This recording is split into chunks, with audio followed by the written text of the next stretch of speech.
Chapter 5, Baccarat 2. Princess Leia Organa. I breathed in, fighting down yet another sigh. There were times to press an issue and there were times, such as this, where letting the problem rest was for the best. Balancing the unending surliness of Han was one thing, having to deal with another front in Luke and his obsessive attachment to his lightsaber was a bridge too far. Let him keep it, I thought sardonically, stepping through the archway and into the Bakuran senatorial chambers. When they inevitably open fire on us, I'll at least have time to tell him told you so. Of course, I was over-exaggerating. It was unlikely that the Bakurans would recognize so archaic a weapon, and tensions were high. Dealing with the local governor and government had been one thing, a chance to prove my diplomatic prowess in a victorious alliance and to bring yet another imperial world into the fold. Our timely arrival had initially seemed to secure some faith from the Bakurans, or that was until an imperial fleet had blundered its way into the system and chased the invading Siruvi away. It was a small miracle they didn't immediately turn their turbolasers on us as well. If Captain Manchisco were to be believed, Commander Thanos was keeping the incoming Imperials from turning the system into a three-way battle. Speaking of which, Tessa Manchisco sniffed, shooting a sharp glance at the stormtroopers before depositing her own holdout blaster. She had initially been disinterested in coming down to the planet, and indeed felt she was better placed when remaining on the Flurry. That changed when the Imperial, one Captain Tullius we had come to learn, had arrived. There was a fresh wound there. Manchisco's fleet had been wiped out by this very Imperial. The same Imperial who had gallivanting across the sector and causing no end of grief for Alliance High Command. Manchisco had claimed her presence was merely to balance out the command staff representation, Luke and her for the Alliance, Thanos and Tullius for the Imperials. I knew better, I saw the anger in her eyes, the desperate need for revenge. They were old friends of mine, and I could not begrudge her for feeling such. However, with the trouble Luke and Han were doubtlessly going to find themselves in, I hoped that Manchisco would not goad the surprisingly restrained Imperial into obliterating her ships. We entered the main chamber, a large rectangular room that seemed to drip with opulence. I might have been more impressed were it not for my own experiences on Coruscant. Few places were as opulent or resplendent in decadent wealth than the seat of imperial governance, though the Bakurans made a solid showing of it. They were almost all humans with a few noteworthy exceptions, but the person of most importance sat at the front of the room, Governor Wylick Narus. Stairs led down to a lowered platform, where speakers would go to address the Senate. I bowed respectfully, mindful of my core worlder manners as I addressed the Imperial Governor. Governor Narus, I greet, we thank you for agreeing to meet with us on such short notice. In the name of the Emperor, we welcome you to Baccarat. He responded, his voice dripping with false sincerity. His dark, thick eyebrows were creased in an expression of deep concentration, as if analyzing my words and tone. Thank you for your welcome, Governor, Senators, I responded in kind, though inwardly I was smirking. It may be terribly rude of me to correct your kind words, but it would be remiss of me to not mention that such greetings are no longer accurate. You see, the Emperor died some time ago. This earned me a response from the gathered senators, murmurs and grumbling filling the room as the representatives expressed their shock at this information. Narus, far from being surprised, merely narrowed his eyes before allowing a condescending smirk to cross his lips.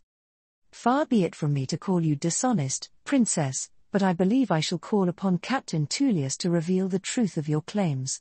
It is merely a matter of trustworthiness, I hope you understand. I subtly looked around the room, looking out for any Imperial officers that might have been the unrevealed Tullius. There were some present, but their olive drab revealed them as army officers rather than a captain of the Navy. There was one naval officer, Commander Thanos, who had greeted us upon our landing. He was middle-aged, tall with a receding hairline, and looked every part the disgruntled, uncomfortable military man. I took this moment to glance at my escorts, and all three wore varying degrees of indignance on their faces. Han at needing to be here, Luke as the words of Narus, and Manchisco at the mere mention of Tullius. Then I suppose we must wait for the captain to arrive, I said diplomatically, turning my attention to the gathered senators again, may I introduce my companions here today? This is General Solo. Han did not bow. I hadn't expected him to, but the glare he sent at Narus and then the Senate as a whole likely did not endear them to us. Captain Tessa Manchisco, of the Flurry. Manchisco, despite her own hang-ups, did have the presence of mind to bow her head in greeting, a minuscule amount of effort at least better than none at all. And Commander Luke Skywalker of Tatooine, Jedi Knight. In my attempts at selling the alliance to the Bakurans, I hoped that the presence of that ancient order would convince them of our good intentions. Luke, thankfully, bowed far more respectfully than Manchisco and remained silent. Luke was a well-meaning man, but one that tended to let his heart do the talking rather than his head. Jedi, Narus breathed, suddenly appearing nervous before correcting himself. He sniffed derisively, straightening his pristine uniform. We'll have to watch ourselves, then. Leia knew Luke was dying to speak, but again he held his tongue. I allowed the barest smile cross my lips as I responded to Narus. Yes, Your Excellency, the Jedi were well known for being vanguards of peace and justice. Luke's presence could only help our position here. We mean to re-establish the Old Republic, including the Jedi Order. Commander Skywalker is the current head of the organization. Worryingly, my words did not have the intended reaction among the Bakuran senators. Several shuffled, murmuring quietly as they stared at Luke with naked suspicion or in some cases fear. Luke shuffled, appearing briefly sheepish as the current numbers of the organization went unsaid. Narus pondered my words for a long moment before a certain greedy glint flashed in his eyes. However, before he could speak, an older man with thick white hair rose to his feet. He was someone of some importance, as Narus's mouth closed shut with a snap.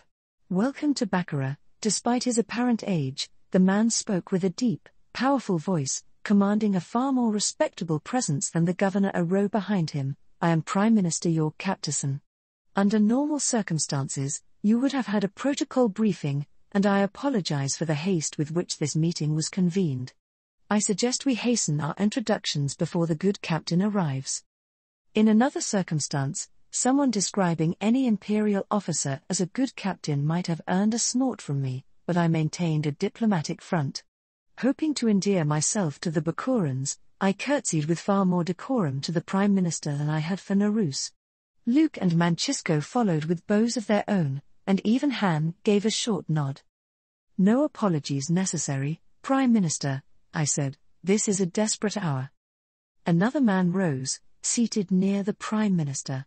His tunic was more militaristic, with a ranked plaque along his breast in typical Imperial fashion.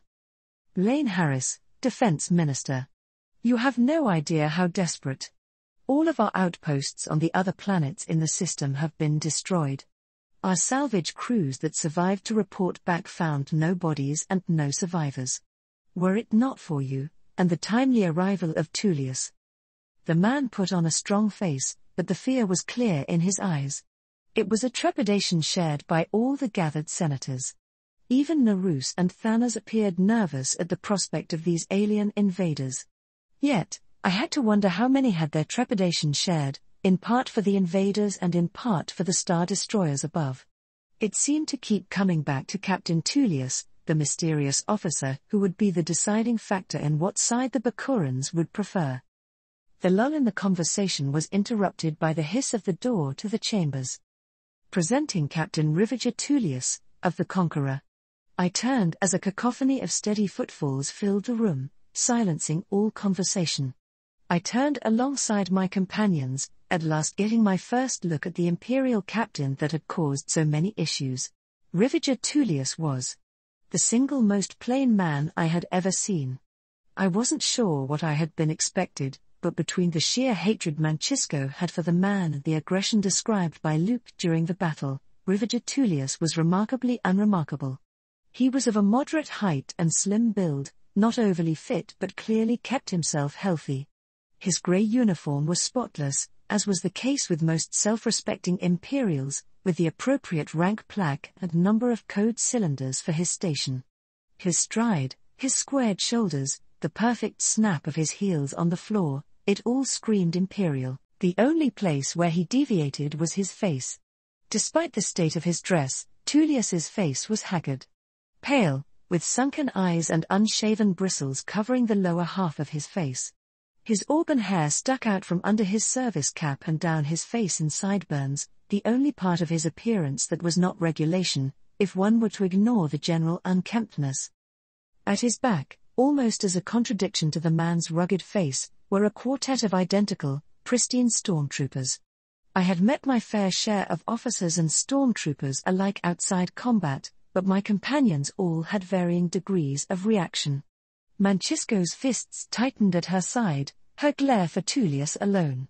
Luke seemed to almost subconsciously move forward, trying to place himself in front of me and letting his hands hang at his sides. Han reflectively reached for a blaster he did not have on him, the twitch in his hands a sign of his nerves. The reason was obvious: Tullius and his soldiers had not been disarmed. The stormtroopers brazenly carried their carbines out in the open while Tullius had a service pistol at his hip. The man's expression was one of complete disinterest, despite his clear exhaustion. Piercing eyes studied them each in turn. I wondered, did he recognize us? An officer from Death Squadron was liable to know the faces of ranking members of the Alliance. Were ours among those he studies in reports and meetings? If he did, Tullius did not show it. He did not show much of anything, beyond a bland disinterest in the galaxy around him. He just continued walking, striding right through the middle of our group and to the top of the stairs down to the center of the Senate chambers. The action must have surprised Mancisco as well, as she stepped aside to let him pass. The stormtrooper waited a few paces away, not pushing through us as Tullius had, but still looking ready to leap into action.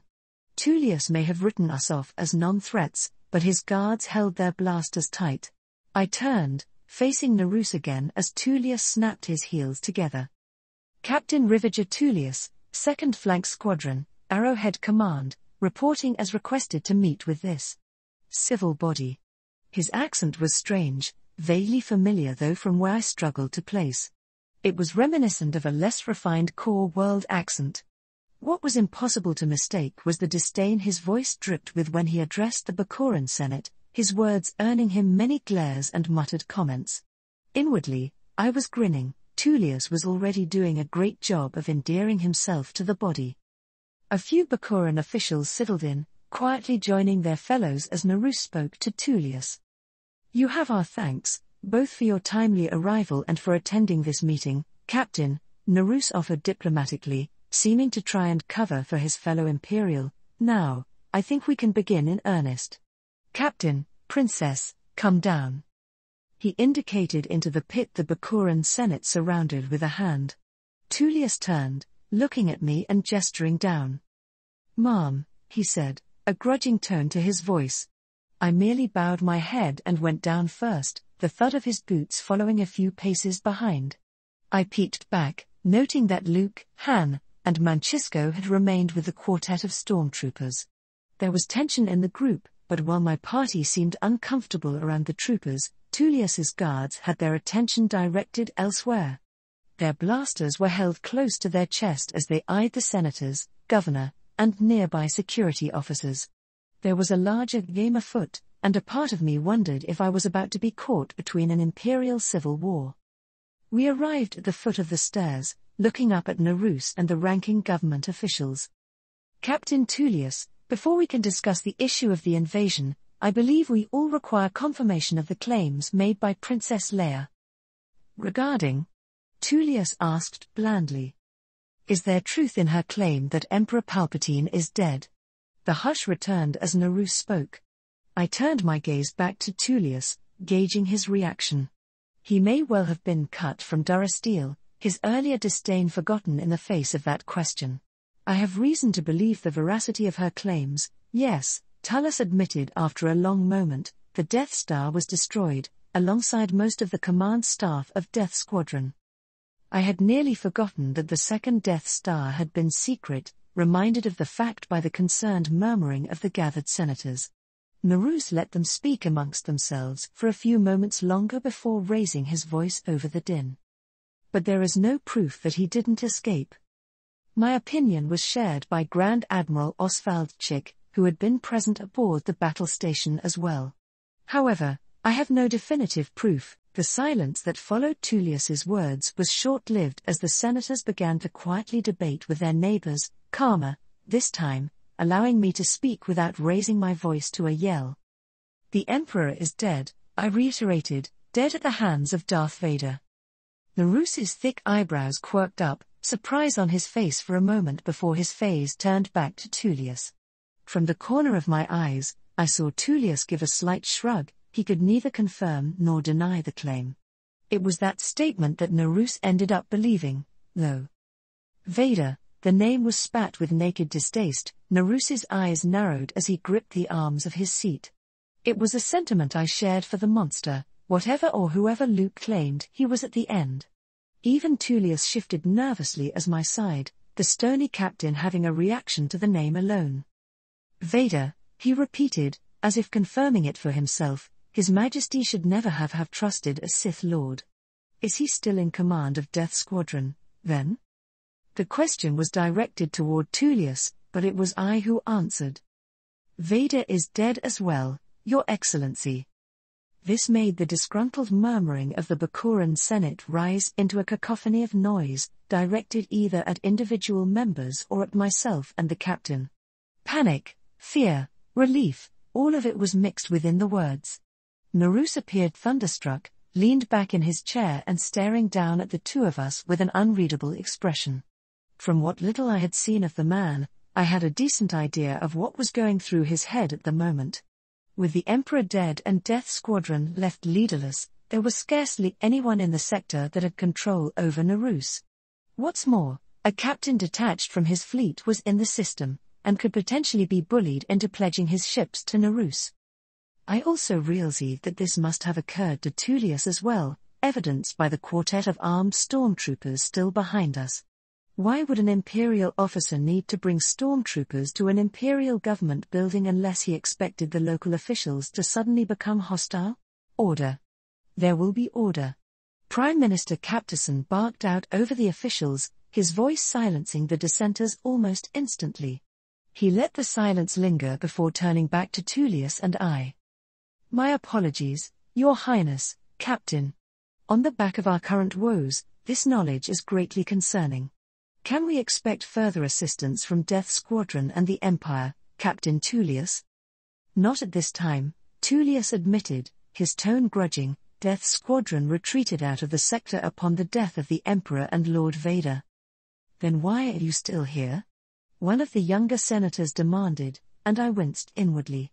His tone was derisive, almost insulting, as he demanded answers from Tullius. Defeated or not, 2-star destroyers would be able to burn Bakura's cities with ease. I have been trapped within the Model sector since the battle. Grand Admiral Chick managed to escape and regroup with the fleet, but due to an altercation, I was forced to retreat back into the sector.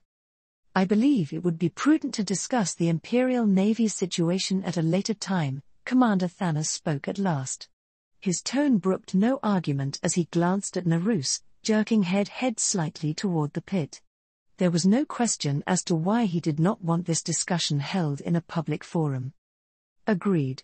For the time being, I believe we should show you what we are dealing with. Ellsworth, run the Sibwara recording.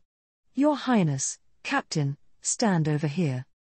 Tullius and I stepped up closer to Narus, turning as the lights in the chambers dimmed. Servo motors whined as a series of holoprojector raised up from the floor. A hologram flickered to life, projecting the form of a human male. He was a younger man, with dark hair and high cheekbones, and an almost wild look in his eyes. His robes were alien, colored stark white with green and blue stripes down his sides. When he spoke, his voice was filled with barely contained excitement and reverence.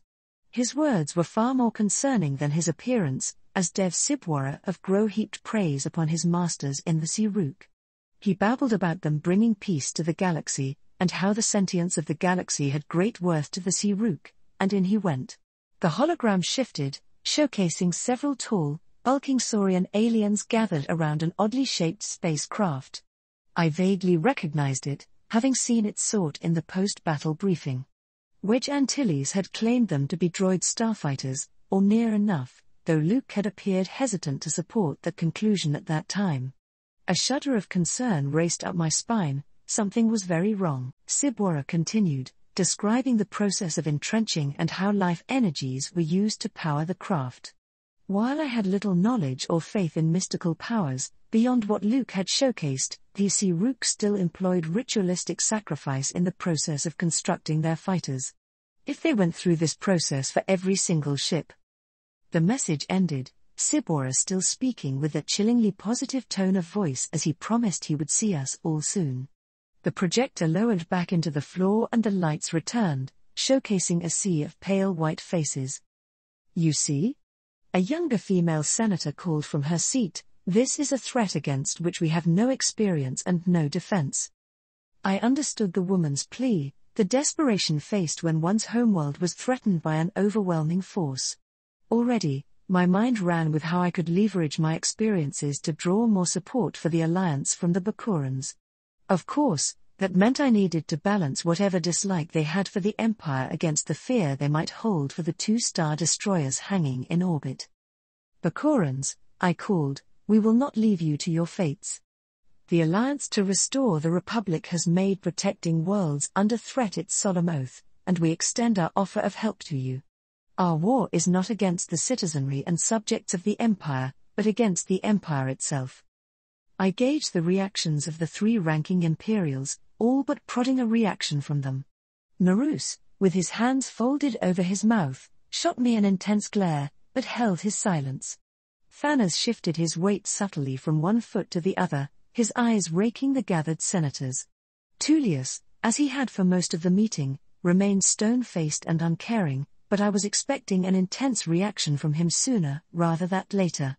A local planetary government demanded that an officer of the Imperial Navy come to a meeting, and a Star Destroyer captain no less.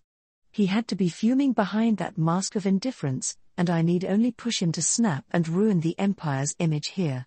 The Siruk must be stopped, that much should be clear to us all. Baccarat cannot stand alone, and though Captain Tullius's ships are powerful, he is but one man, he cannot be everywhere at once.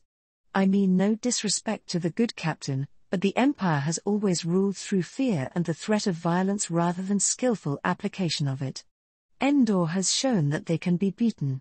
The image of the invincibility of their fleet has been broken. Would you place your faith solely in their hands? If your rebellion seeks to help us, then why have you committed so few ships? A senator, one of the few that had arrived with Captain Tullius, demanded from his seat. Despite this, there was already some incredulous looks being sent in the direction of Tullius and Thanos. Their faith was already shaken, now I continued to chip away at it. Thanos had been fighting a losing battle for control of Baccarat, and Tullius had arrived admitting the Navy had been soundly defeated. The alliance is stretched thin, but our fleet is mobilizing as we speak. I lied, but it was necessary. Luke shot me a glance, surprise writ upon his face at my audacity. In part, I agreed, this was audacious even for me. Despite my words, a Star Destroyer was a very convincing argument for why Baccarat shouldn't support the alliance. The Bakurans needed to believe that the alliance was on its way and in force, and that Tullius's warships were not as invincible as they initially believed. From there, I would need only wait for the Bakurans to try and force Tullius to follow their command structure, and he would do the rest of the work for me. Of course, there was the minor issue of Tullius still commanding 2 Star Destroyers. Despite my words, there was nothing stopping him from just hanging in orbit and bombarding Baccarat's surface. Can the same be said for the Empire? You forget that Baccarat is a loyal imperial world, Princess, Narus drawled, his face distinctly unamused by my words. We have yet to hear back from the Imperial fleet on whether they can assist. The Empire has abandoned the Model sector, I counter, waving my hand toward Tullius. As Captain Tullius said himself, he had been fleeing Alliance forces all throughout the sector. He is here by chance, desperation born of defeat. The only help Baccarat will find now can only be found in us. Narus's mouth slammed shut, biting back whatever response he wanted to offer up. His steely eyes glinted with anger. He covered his mouth with one large, gloved hand as he thought about what to do or say next. All the while, His eyes lingered on Tullius, who had said nothing during the entire exchange. "Narus," a thin, older senator exclaimed, "take help where you can get it. Even with Captain Tullius's ships added to our forces, we refuse any assistance no matter the source. We don't need the rebels to defend our home." The same minister who had arrived with Tullius exclaimed, "Once the ships are reorganized under Commander Thanos's fleet." That was it, that was the final push.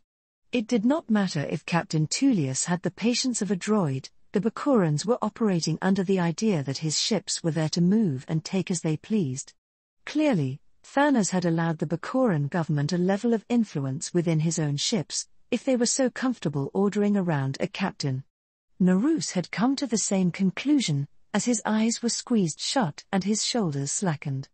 I gave a half-smirk, watching at last as Tullius stepped forward. "Senators," his voice was calm, deceptively so, "I am afraid this is where I must protest. I agreed to come here as a formality, but I cannot offer my section to assist in the defense of your system." The silence that followed his words was palpable, with many of the Bakuran senators staring at Tullius as if he had grown a second head. I was surprised at the measure of his response as well. It was not the explosion I was expecting. I, alongside several of the senators, looked up at Narus. The governor had not moved from his position, though his eyes were now opened and bearing down on Tullius. He was scheming, that much was certain, but about what I did not know. It was not him that spoke, but Minister Harris.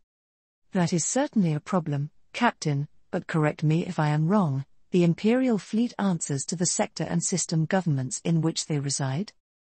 "That is correct, Senator." "Minister," Harris corrected softly before continuing, "the Bakuran Senate is the local authority, Captain." But Tullius disagreed, shaking his head. "Governor Narus is the system authority and the representative of the Empire. Governor Narus has recognized the legislative initiative of this body, and its authority to govern Bakura." Harris countered, becoming heated. "The Empire has not." Those 4 words did more damage to the Empire's image than the entirety of my speech, and I could not be happier for it. I watched as the reality of what Tullius had said reached each of the senators, as the presence of the Star Destroyers above became less of vanguards and more the axe of an executioner. "This is a dereliction of your duty, Captain." One of the senators jumped to his feet, barking at the captain, "We are the authority here. Governor Narus has accepted that reality, as you shall, too." The man was shushed by several of his neighbors. This was a step too far for them, whether out of loyalty to the Empire or a better understanding of the situation.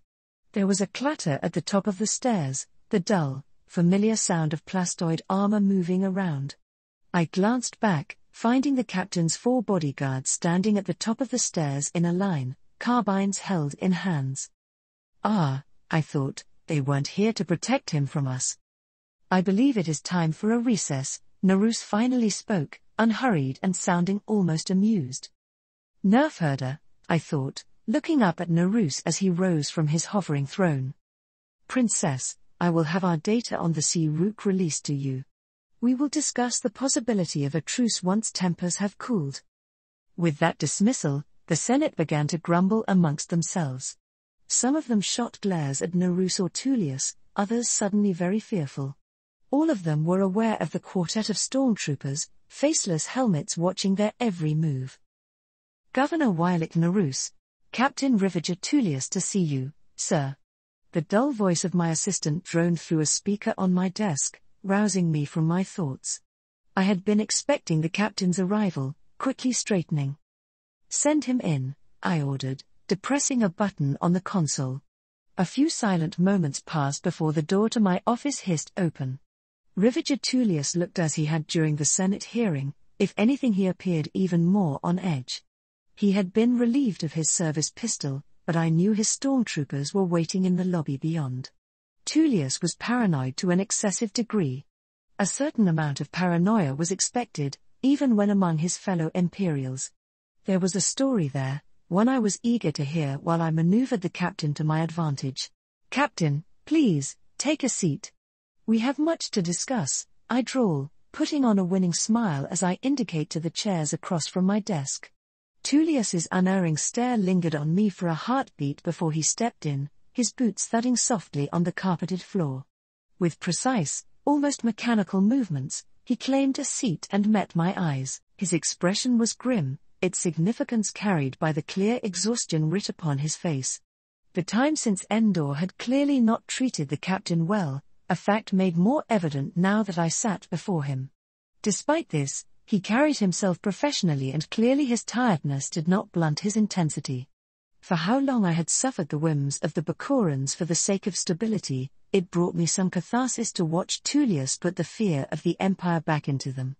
It was one thing to have some army troopers beat a few ruffians, it was another entirely to threaten them with star destroyers. Oh, Tullius had not put it in as many words, but even a child could read between the lines. The Bakuran government derived its legitimacy from me, but it did not share in my authority. Tullius had made that much clear. So long as I lent credence to the Bakuran Senate, they were a legitimate government. The moment I did not, they would become little better than the rebels they shared the chambers with. I could almost laugh, the terror on their faces as they remembered what a star destroyer was capable of. But I sobered soon enough. The Senate was like a great nerf, slow and trundling and far too confident in its safety for such a being. Outwardly, it was an easy hunt, it was harder to miss a nerf than it was to hit it. Without a killing shot, however? Well, that nerf would rapidly become a much bigger problem as it rampages and lashes out, and that slow trundling nature would disappear in an instant. The Bakuran Senate may be toothless, but it was more popular with the people than I was. It was one thing to send an army trooper team to browbeat a student protest, it was another to put down a revolution. This sea route problem did not make the situation any easier. It was there that Captain Tullius came in, a solution to both problems. To tie it back into my hunting analogy, my army troopers were to Tullius what a slug thrower was to a long-range artillery piece. It didn't matter how powerful the nerf was when you could obliterate it from 10 kilometers away. That all hinged on the support of Tullius, who had thus far proven unresponsive to bullying. My initial plan had been to wield my authority as a governor to conscript Tullius's service, but that was before I had realized exactly who I was dealing with. More accurately, who Tullius last worked under. I did not know much about Blitzer Hask, but even at a cursory glance at his history and reputation had me concerned. Like attracts like, and the veneer of civility may end abruptly as Tullius throws himself across my desk to wring my neck. Hask didn't have a history of physical violence, at least none that my public records indicated, but his vicious temper and aggression were well recorded. Tullius had shown signs of the former and had more than showcased the latter as he charged the alien vessels like a rampaging bull. The veneer of civility hiding a madman, I thought as I grabbed a pair of pre-poured glasses and moved them between us. How can I use that? Tullius looked at the glass, the amber liquid sloshing about within, before returning his gaze to me. He made no move to touch the glass, either to push it aside or drink it. His expression was bored, as if this entire exchange were beneath him. My ego smarted. It wasn't every day that one shared a drink with a governor, but I held my tongue. Calm, Wylick, I thought, leaving my own glass where it now sat, calm. Thank you, Governor, Tullius said politely. I apologize for my earlier terseness with the Senate. No offense taken, I respond, letting my amusement bubble back up. It's good to remind the peons exactly who rules whom from time to time, lest they become complacent. Tullius sniffed but otherwise did not react to my joke. He did not speak, letting the silence nearly stretch into awkwardness as neither of us touched our drinks nor moved our gazes. Now, you mentioned the fate of Death Squadron and the Imperial fleet, perhaps you could elaborate further? Where did Death Squadron retreat to? As I was unable to regroup with my command or the squadron, I cannot be certain. Tullius was quicker to respond this time. We received conflicting orders once the Death Star was destroyed. Some fled to Anaj, others to Yagtu, and others still elsewhere on their own. I regrouped with Admiral Chick in the Endor system before we retreated to Vasha and made our way to Roth Station. I blinked. I had been nodding along with the captain's words, familiar with the names up until the last. Tullius spoke of it as if its existence were common knowledge, something that caused a moment of concern. Roth Station. I repeated slowly, earning a confused glance from Tullius. Roth Station, in the Panama system. It was overseen by Grand Moff Rand. I did not know that, the existence of Roth or the presence of Rand in the Model sector. I was vaguely familiar with the man, as much as one governor knew about another, but why was he here? So close to the Endor system and in an out-of-the-way place like Panama? It was after that line of internal questioning that another, more chilling realization hit me. Rand was the commander of Roth. Was, as in past tense. This was the site of your altercation, as you called it? I asked slowly, keeping my revelation from my voice as I gauged Tullius's reaction. Nothing, not so much as a twitch. Yes, though not until after Chick had left. Moff Rand had approached me to join a conspiracy against the ruling council. He mentioned Confederates, but I never had the chance to learn their names. I was not eager to be conscripted into conspiring against the Empire, not matter what Rand had claimed. Myself and some allies made our escape, though his ships blocked us from leaving the Model sector. I licked my dry lips, truly nervous for the first time in years. Was this what Rand had felt like in those final moments, looking into this perfectly neutral face before Tullius? What, shot him dead on the spot? I could envision it, the bearded face of Governor Rand sitting across from Tullius, conspiring and recruiting the captain into his conspiracy. I saw Tullius, same blank expression, standing up and drawing his pistol, shooting Rand in the chest.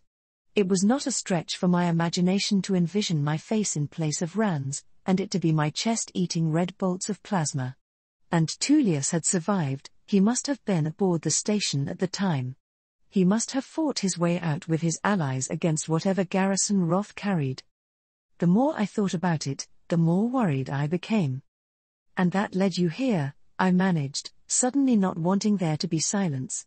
Not wanting to just stare into the eyes of a man who executed a high-ranking governor with nary a thought. And that led us here, he repeated. I apologize that I couldn't bloody the Sea-Rook some when we arrived. They appeared far less eager to fight me than your Thanners. That would be because you charged them with star destroyers. I cried in my mind, even as I kept my smile level. We are thankful for any moment of reprieve, Captain. Ah, but that does bring us to the matter of business. Business? He sounded unimpressed. I swallowed, planning out my next words carefully. Yes. While you made your stance clear on the matter, I still must request that you lend your aid to our defense, Captain. If I cannot rely on your better nature, then I ask under my authority as a planetary governor. I made sure not to use words like order or demand when speaking. Rather, I disguised an order as a request, in the hopes that it would soften it in the mind of Tullius. The raging bull comparison felt more apt, as I tried to guide him without getting gored. Tullius's expression fell slightly, a frown marring his face for a moment before it returned to its previous state. I am under orders, Governor. Admiral Chick has ordered me to return to the Corps as soon as possible. You have already been delayed in following those orders, I reason. Surely you can spare a few more days when the Sea-Rook inevitably return? Baccarat needs defenders, it will fall to this alien menace otherwise. I have been delayed enough, Tullius retorted, though his eyes flickered to one side. There was a note of discomfort in his voice, and I wondered if I were getting through to him. Was that some note of shame on his face? Was it pushing the knowledge that innocent lives were at stake that was convincing this captain? No, I thought derisively to myself, what a foolish question. It's the lust for battle. He showed that much when he arrived. He's been running for ages now he has the perfect opportunity to fight and he has to throw it away. There is no greater duty than defending an imperial world. I push a new avenue, his honor as an officer of the Empire. What is the point of fighting for the Empire if you abandon its worlds? Tullius stared at me, the silence following my words stretching on to such a point that I began to sweat. Had I pushed too far? Had I made a mistake? When Tullius spoke, his voice was slow and grudging, as if he were dragging them up from himself. I cannot justify disobeying my orders, Governor. I am sorry, but my section will be leaving as soon as possible. He did sound genuinely apologetic, that is until he continued. My staff indicates that we have enough supplies to survive our trip to the core, but I wish to stockpile more. How fast could you gather a month's worth of supplies for 100,000 men? I opened my mouth, about to respond, when a thought occurred to me. A few days, a week at the most, then my ships will remain here for that time, Tullius said, through whatever that may entail. Agreed. We will gather what we can, I said, breathing in a sigh of relief. I want my security wherever the supplies are being gathered. The cool tone returned as Tullius retook his polite disinterest once more. Something tells me I have become quite unpopular with these Bakurans. Nor do I trust those rebels. Agreed, his soldiers being on the planet would reduce the strain faced by mine, even if it were just at a local granary. Tullius finally took the glass from my desk. Without testing or tasting it, he knocked back the entirety of the amber liquid inside. I was stunned. Tullius smacked his lips as he set the glass down, before looking at me with that same passive expression. No one reached his rank without fearing the possibility of assassination, and surely my obvious interest in his vessels had not escaped him. No, this was a taunt from the captain. I realized it now. The story about Rand was to show me that he could kill me just as easily, and the ease with which he drank was to showcase he did not fear assassination. If I killed him, his subordinates would eagerly return the favor. Despite his tentative acquiescence, I still felt as if my life were in danger. Captain Rivager Tullius. My headache was getting worse. It's a cold, I thought bitterly, bloody inoculations. I shivered and sniffled, rubbing my arms as my shuttle rumbled beneath me.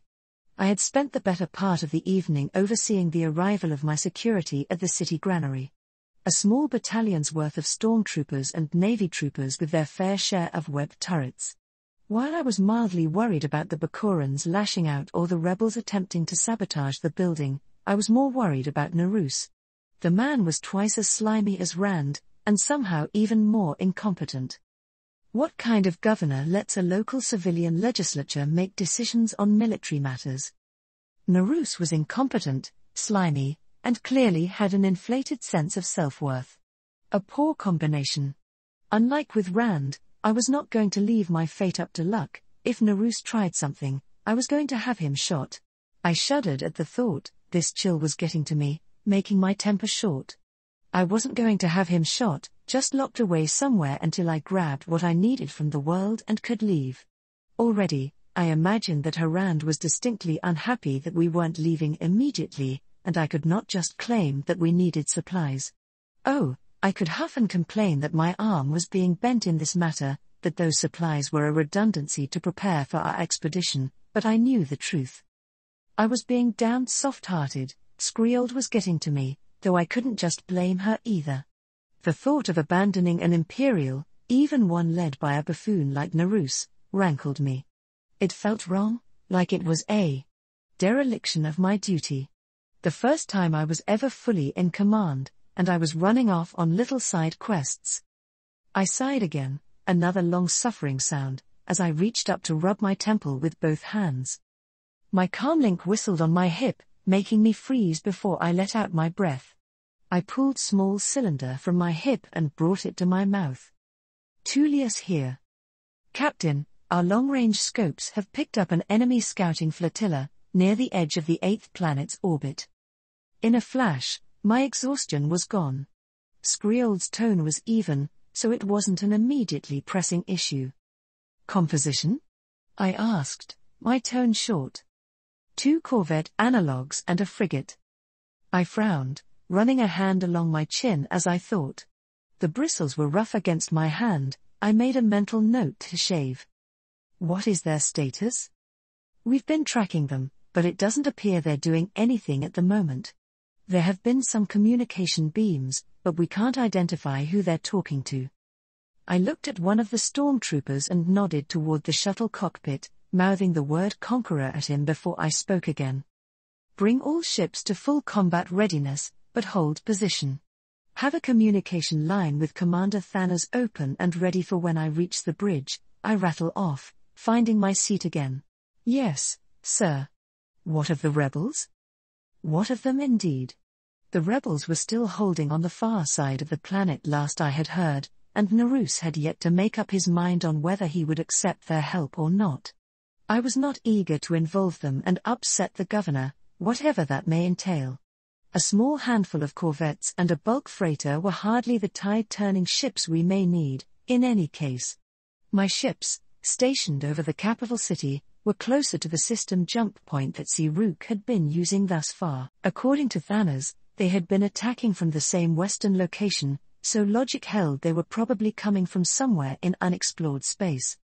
The system holonet relay was also in a geostationary orbit with the capital city, limiting the risk to our long-range communications. The Conqueror and its communication systems could manage the fleet at shorter ranges, but without an operation relay, reaction times would reduce exponentially. Would the rebels sabotage the relay? Who knew? They were slippery at the best of times. Leave them for now, we'll come to a decision once Nerus does. For now, keep an eye on their ships and keep them away from the holonet relay. Very good, sir. I closed the line of communication once Skriold reported nothing else, falling into my thoughts as I rode out the rest of the transit. I had skimmed the reports from Thanos and Matred, slowly painting a picture of the Siruk and their tactics. Their ships, oddly shaped as they were, relied heavily on forward firepower for the maximum damage output. They could feasibly fire in every direction, but when against ships similar in size or larger, putting more firepower on target was important. It was a design principle that lent itself to frontal charges and punished retreated, as a retreating vessel would be unable to bring its firepower forward. Like a star destroyer brought to its extreme conclusion, though even an Imperial class could offer a devastating broadside in close-quarters combat. With the shape of these enemy vessels, they would likely be hesitant to engage the Conqueror or intimidation in a brawl. Especially when most of those weapons were iron cannons, meant to break shields so their fighters could rush in and attach the ship hull directly. The reason for this was sinister, and in keeping with what I had learned about these Siruk. Their entrenchment, I was a skeptical man and placed little faith in their concepts of souls or life energy, but what I did see was ritualistic sacrifices to their machines. The reason for why they focused on disabling ships was to board them and capture their crew, more sacrifices for their depraved religion. Of course, such a tactic would be borderline suicidal on any of the star destroyers, not unless they sought to deploy a full army to take them. They would need to rely on their comparatively smaller turbolasers to break the Conqueror and intimidation. Keeping the star destroyers pinned, though, running a hand over my cheek, that's what I would do. Of course, what I would do and what another officer might do are as different as the night is to the day. Anywhere the two ships were, the engagement became merely a matter of when the Siruk would need to disengage. A part of me wanted nothing more than to rush the enemy fleet whenever it arrived, cram my ships directly in their formation and let it become a duel of firepower. However, they would defeat the purpose of this operation. What was to stop the Siruk from sending some of their ships past us and hit Baccarat anyway? However much sitting on my hands might irk me, gallivanting off after the first sign of the enemy could be disastrous. I felt the shuttle rumble around me as it matched its pressure to that of the Conqueror. My ears popped and I shivered, my illness briefly resurging before I tried to fight it back down. I rose to my feet, the entrance ramp lowering and letting in the bright lights of the hangar bay. I stepped down after my first set of stormtroopers, breathing in that sterile air. Dry and recycled, yet already I could feel my sinuses clearing up. Report back to your stations, I ordered the quartet of stormtroopers as we walked toward the exit of the hangar, past the swarm of technicians moving over to refuel and tend to the shuttle. The troopers broke off without a word as we entered the hallway. A tram awaited me, a grey-suited technician offering a brief salute from his seat as I say on the small speeder. We rode to the bridge elevators silently, passing by intermittent storms of chaos and activity.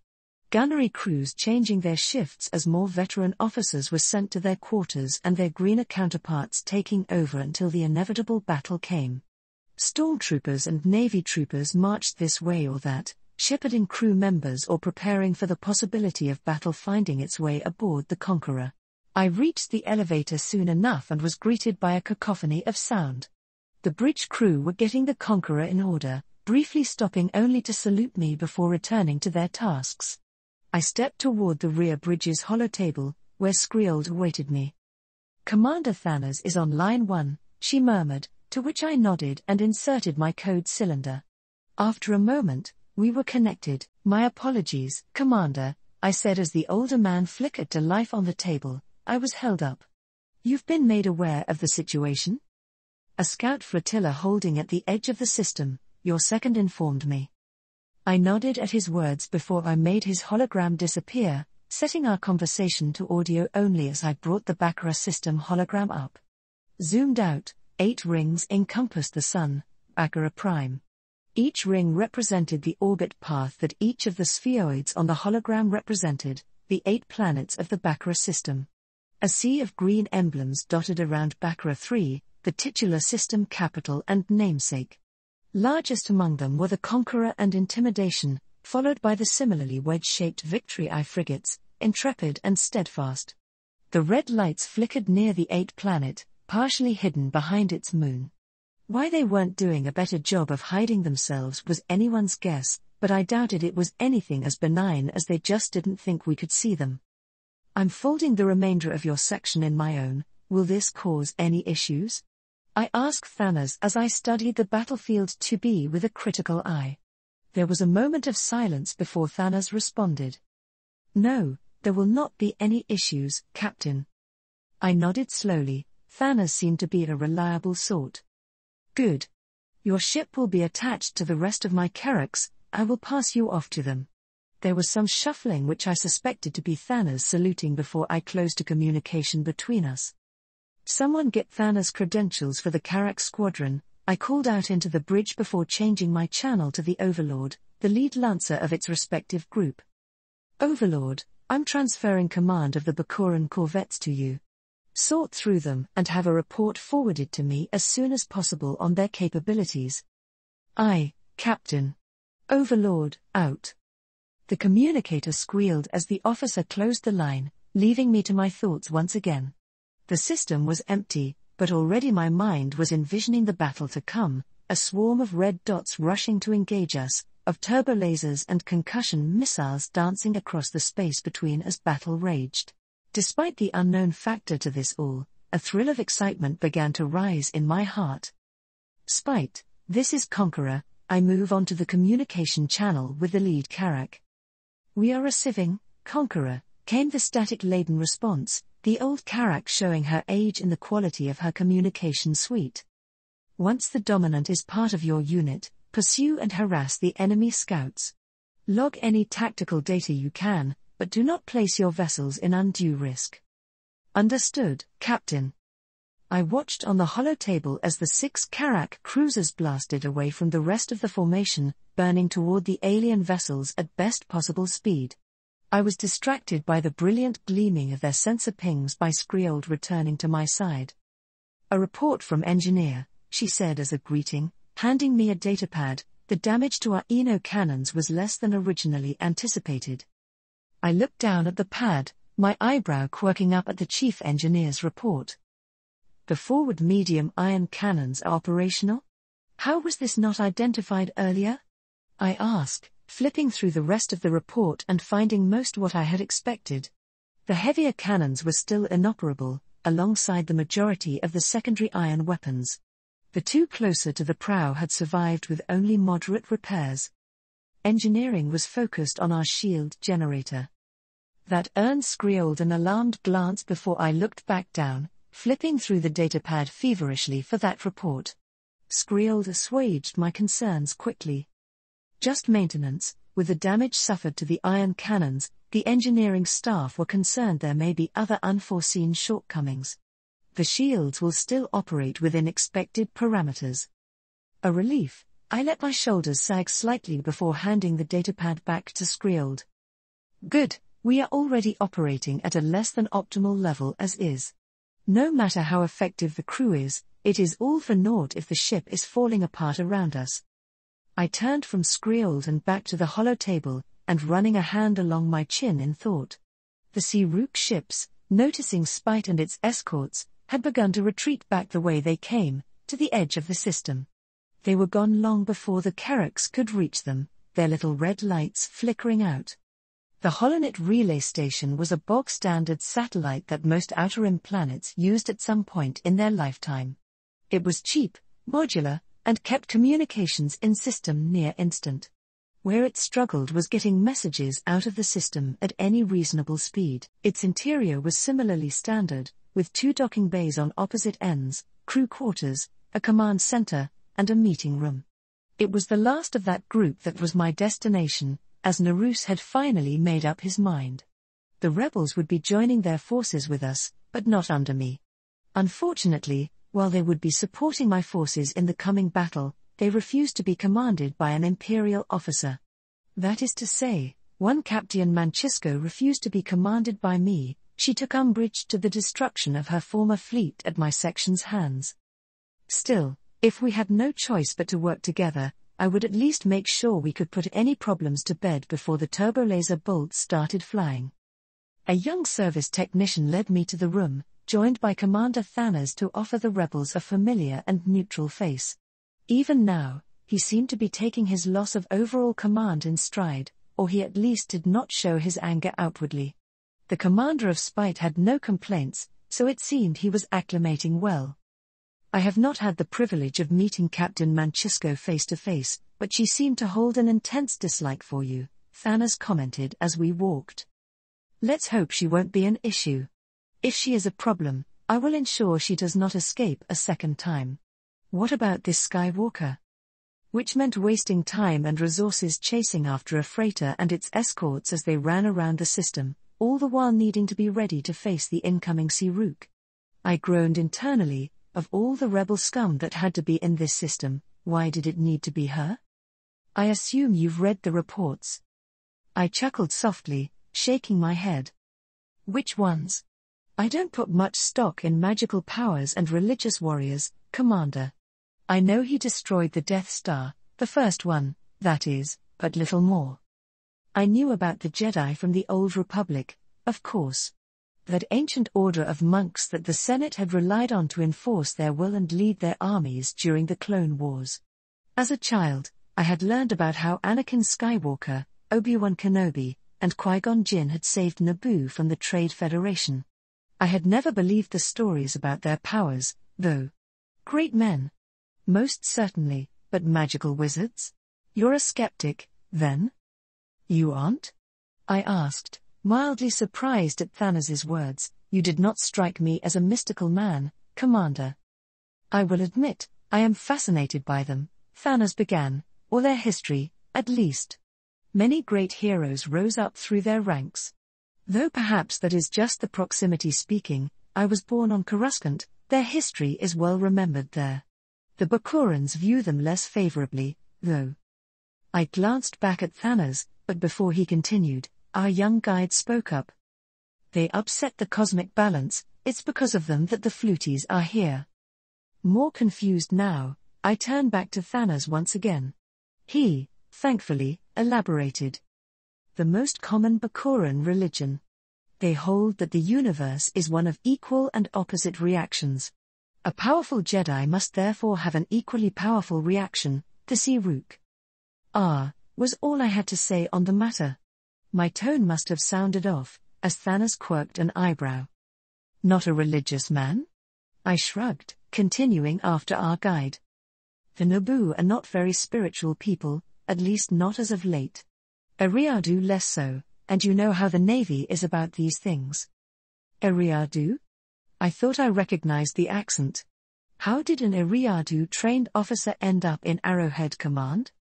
There was derision in his tone, at least none I could detect. Eriadu was often treated as a joke among the core world, a play-pretend core world that wanted so desperately to shed off its Outer Rim designation. Of course, those kinds of jokes declined parallel to the rise of Grand Moff Tarkin, but that didn't mean they stopped wholesale. How did a core man end up at Baccarat? I counter, though I made sure my smile was visible, a jest, not an insult. A long and complicated story, Captain, but that isn't what I meant. The Outer Rim fleets are never eager to let talent escape their clutches, especially back into the core. At that, I let my smile become more self-deprecating, though that I did hide. It would not do to admit I had been brought into Arrowhead by accident, and was too forgettable to be removed afterward. An equally long and complicated story, Commander. A man of your age? I very much like to hear it. Not bloody likely. Anyways, Skywalker? He appears competent, well-meaning. Willing to work to protect Baccarat, Thanos continued, picking up the conversation before it deviated. Still, I would advise caution, Captain. I do not doubt they will try to overthrow Narus or incite an insurgency. I will keep my wits about me, I promise. I won't be the one to fire the first shot. We can't afford another front to this battle. We reached the final door, but just as the technician was about to open it, I stopped him. I turned to Thanos, this discussion about betrayal and stabs in the back making me very cautious. Commander Thanos, I want to make clear that I do not think less of your ability to lead, regardless of what may have happened before this. I did not seize your ships because I doubt you, but because the ships at your disposal cannot be relied upon. I need your expertise and counsel in this battle. You alone have any understanding of how these Sea-Rook fight. Thanos looked taken aback by my words, his mouth slightly agape as he turned what I said over in his head. Had I nipped the embers for rebellion in the bud? Thanos did seem like a good sort, experienced, with a good head on his shoulders. I wonder if I could poach him for Arrowhead. Thank you, Captain. I nodded at him, letting my smile return briefly before pausing. A thought played through my head, and keeping in mind that there would be casualties for my forces. I turned back to Thanos. It would be a waste just to leave someone competent here. Commander, I would also like to extend an offer to join me when I return to the core. This system will fall to the rebels, even if we are victorious against the Sea-Rook. We simply lack the means to repel them. Thanos seemed surprised at my words, opening his mouth for a moment before letting it click shut. He pondered my words, hands folding behind his back as he suddenly seemed gripped by nervous energy. What brought this about, if you don't mind my asking, Captain? You are competent, at least from what I have seen, and have a good head on your shoulders. I can always use more men like you in my section. He would also be able to testify and exonerate me for abandoning Baccarat, but he didn't need me to say that. He probably already came to that realization himself. The conflict on his face, the internal turmoil as he probably debated leaving Baccarat versus being used as a tool to protect my interests. It made me feel gross, using a man of Thanos' discipline, as a tool to keep myself afloat, but I never was a man ruled by pride. I will. Keep it in mind, Captain. Perhaps until after the battle? I gave the man a stern nod, letting him have his time to deliberate before turning back toward our destination. Good, now let us face the rebels. Hopefully, we'll survive this. The young technician finally opened the door, revealing a small conference room, though to call it such was giving it too much justice. The room had only one rectangular table at its center, with two chairs near the two doors inside. At the table were a man and woman, both of whom I recognized from the Baccaran Senate. Luke Skywalker was a young man, with dusty blonde hair and an intense look in his eyes that made me mildly uncomfortable. The other had to be Mancisco, as her thunderous expression had evolved into one of intense dislike the moment the door opened. Neither party said a word as Thanos and I entered the room, merely staring each other down as the technician closed the door behind us. While I'm sure we are all aware of who each of us is, I broke the silence after a long 5 seconds of staring. I think we should begin with introductions. I am Rivager Tullius, Captain of the Conqueror, and of the 2nd Flank Squadron of Arrowhead Command. To Thanos went next, sounding almost awkward in the stilted conversation, Commander of the Dominant. Skywalker glanced from me to Thanos to a still hard-faced Mancisco, before clearing his throat and speaking. Luke Skywalker, overall Commander of Alliance forces in Baccarat and Jedi Knight. Then, 3 sets of eyes turned to Mancisco. She met my stare with a glare of her own, but realizing she was receiving similar attention from Luke and Thanos, grudgingly responded in turn. Tessa Manchisco, Captain of the Flurry. Before the silence could be drawn out, I nodded to Thanos before taking a seat across from Skywalker. Thanos quickly claimed the other. Before we begin discussing the matter at hand, I believe we should clear expectations. Is it safe to assume that your forces will be no more accepting of Imperial command as we are of yours? Yes, Skywalker said immediately before quickly correcting himself. That would be correct, Captain. Clearly, it would be Skywalker leading the negotiations on their side. Very well. Then we will, for the time being, the allied forces against a common enemy. In the interests of transparency, I believe we should make each other aware of the full capabilities of our forces. Surprises will be detrimental to the battle to come and any plans we make for it. To me, that was just common sense. I couldn't well rely on the rebels if their ships quit out on them in the first hour of battle. Skywalker appeared surprised at my request, glancing at Manchisco and then back at me. After a moment, when no one else made a move to speak, I sighed internally and began. Honestly, it's like there isn't an alien invasion coming or something. The majority of my vessels are operating at acceptable levels, I began, folding my hands on the table. My flag, Conqueror, suffered widespread damage to her iron cannon banks. Barring the forward cannons, they have been deemed inoperable for the coming battle. Furthermore, the fighter complements of my section have been notably depleted. My anti-fighter duties are being pushed on the Lancers, but there are only so many of them. Again, the collected officers seemed shocked at the ease of my admission. Even Manchisco stopped glaring a hole through my head and quirked up an eyebrow. Skywalker appeared the most pleased at the turn of events, as if my words confirmed something to him, but he did not move to speak. Thanos went next, his words slow and grudging. The ships in the Bakuran flotilla were understaffed before the invasion. We are being pushed to the breaking point. I can transfer auxiliary crew from my vessels to support yours, I said, nodding to Thanos, despite his ships already being added to my forces. I figured repeatedly referring to them as his ships would keep any potential anger at a low enough level. Thanos blinked before nodding his thanks in return. As can we, Skywalker blurted out, though none seemed more surprised than Manchisco. A fair reaction, as her ship was the biggest in the rebel fleet and would likely have the most crew to spare. Thanos adjusted in his seat at that, glancing at me before returning his gaze to Skywalker. Your offer is appreciated, Commander. But I don't know how comfortable my crew would be, working alongside rebels. Fighting ship to ship alongside them is one thing, but having your people on the same vessel. Thanos let his words peter out, an awkward silence filling the space. I believe we should first take stock of what I can spare from my vessels. I offer as a compromise, and we can see which ship officers and crews would be the most willing to allow rebel reinforcements aboard. Agreed, Skywalker said immediately again. That is acceptable. Thanos allowed, though he was not happy about it. Before I had a chance to continue, Thanos spoke again. As for your fighter problem, I do not have any that can be spared from the fleet. However, we do have ground attack ties on Baccarat that can be transferred. They aren't as optimized, but anything is better than nothing. You have my thanks, Commander. We don't have any fighters we can offer, Skywalker said, which I had expected. I trusted the rebels as far as I could throw them, and I did not doubt the same went for them regarding me.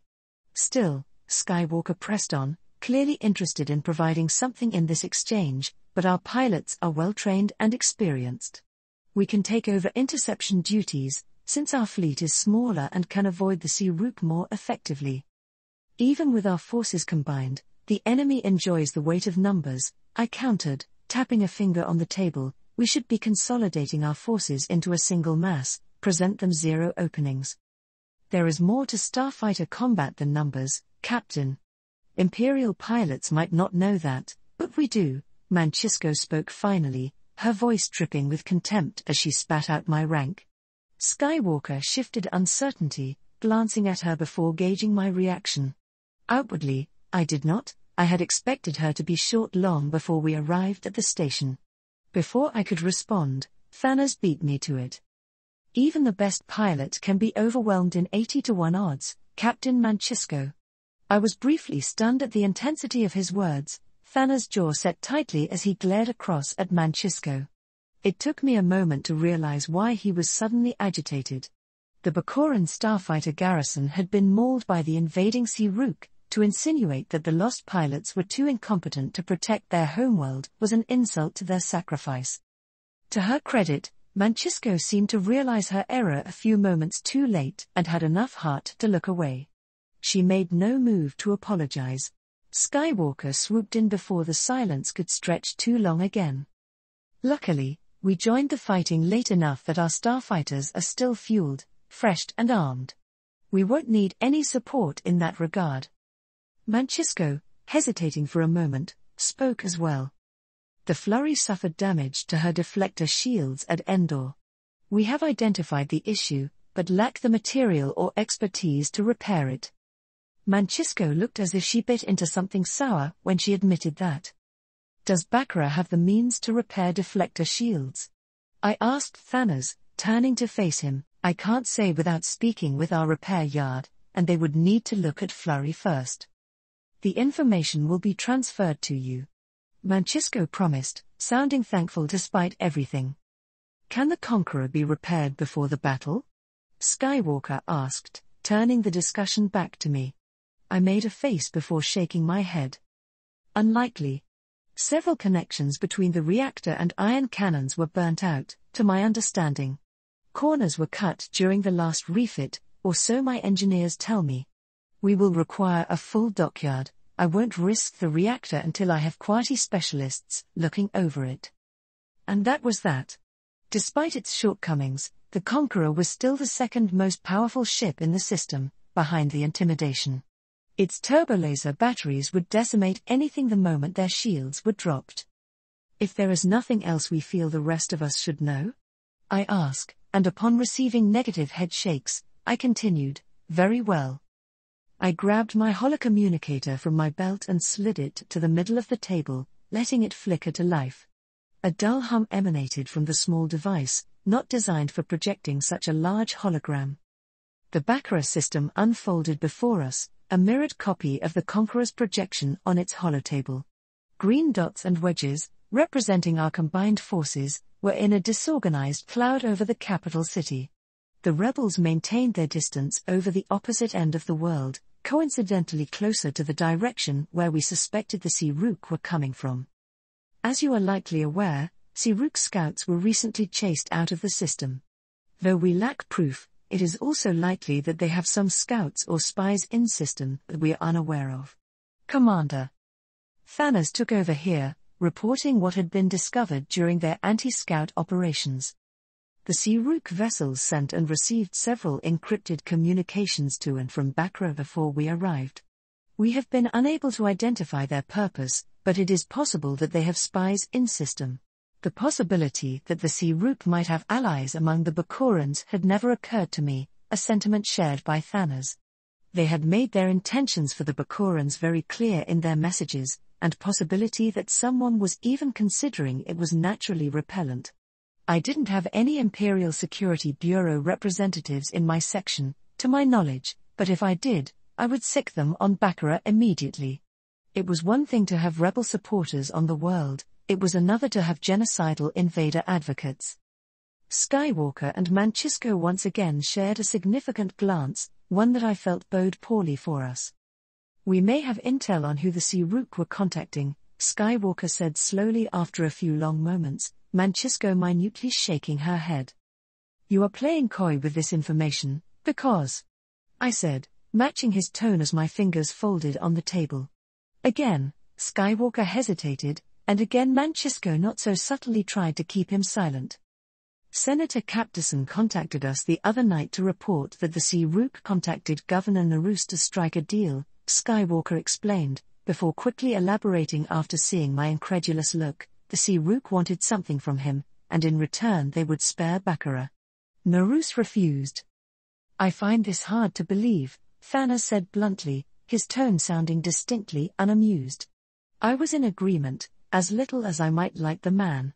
He did not strike me as someone who would sacrifice his pride and bow to the whims of these invaders. What exactly did they want? I asked, and how can you be sure that what she claims is true? Governor Narus and the Bakuran Senate do not enjoy a strong working relationship, as I understand it. The Sea-Rook wanted me, Skywalker said, his expression grim as he met my gaze. They want to use my power to entrench at a much larger scale. I quirked an eyebrow, immediately unimpressed by this justification. I looked over to Thanos, only to find him nodding sagely as if he now believed Skywalker's claim. I opened my mouth, to contest his claim or to make my thoughts on his mystical Jedi known, but I held my tongue. There were times to argue theology, and today was not one of them. Moving on, I drawled slowly, I will be contacting Governor Narus on this matter. I will be informing my security teams to remain alert to the potential of infiltrators. I hope you understand. Skywalker did, though he seemed mildly amused at my clear deflection from the previous line of discussion. That annoyed me more than it had any right to. Given our lack of information on the enemy forces, my staff and I have put together a basic defense scheme, I began, returning to the hologram. We should maintain a defensive screen on the west and northwest side of Baccarat, or near to the direction where we suspect the Sea-Rook originate. If the ships present at the first battle are any indicator, our strength lies in the Star Destroyers. Any operation against the Sea-Rook will need them as the hinge. Yet despite the certainty I felt, it was Mancisco that spoke up first to detract that plan. "That's your plan?"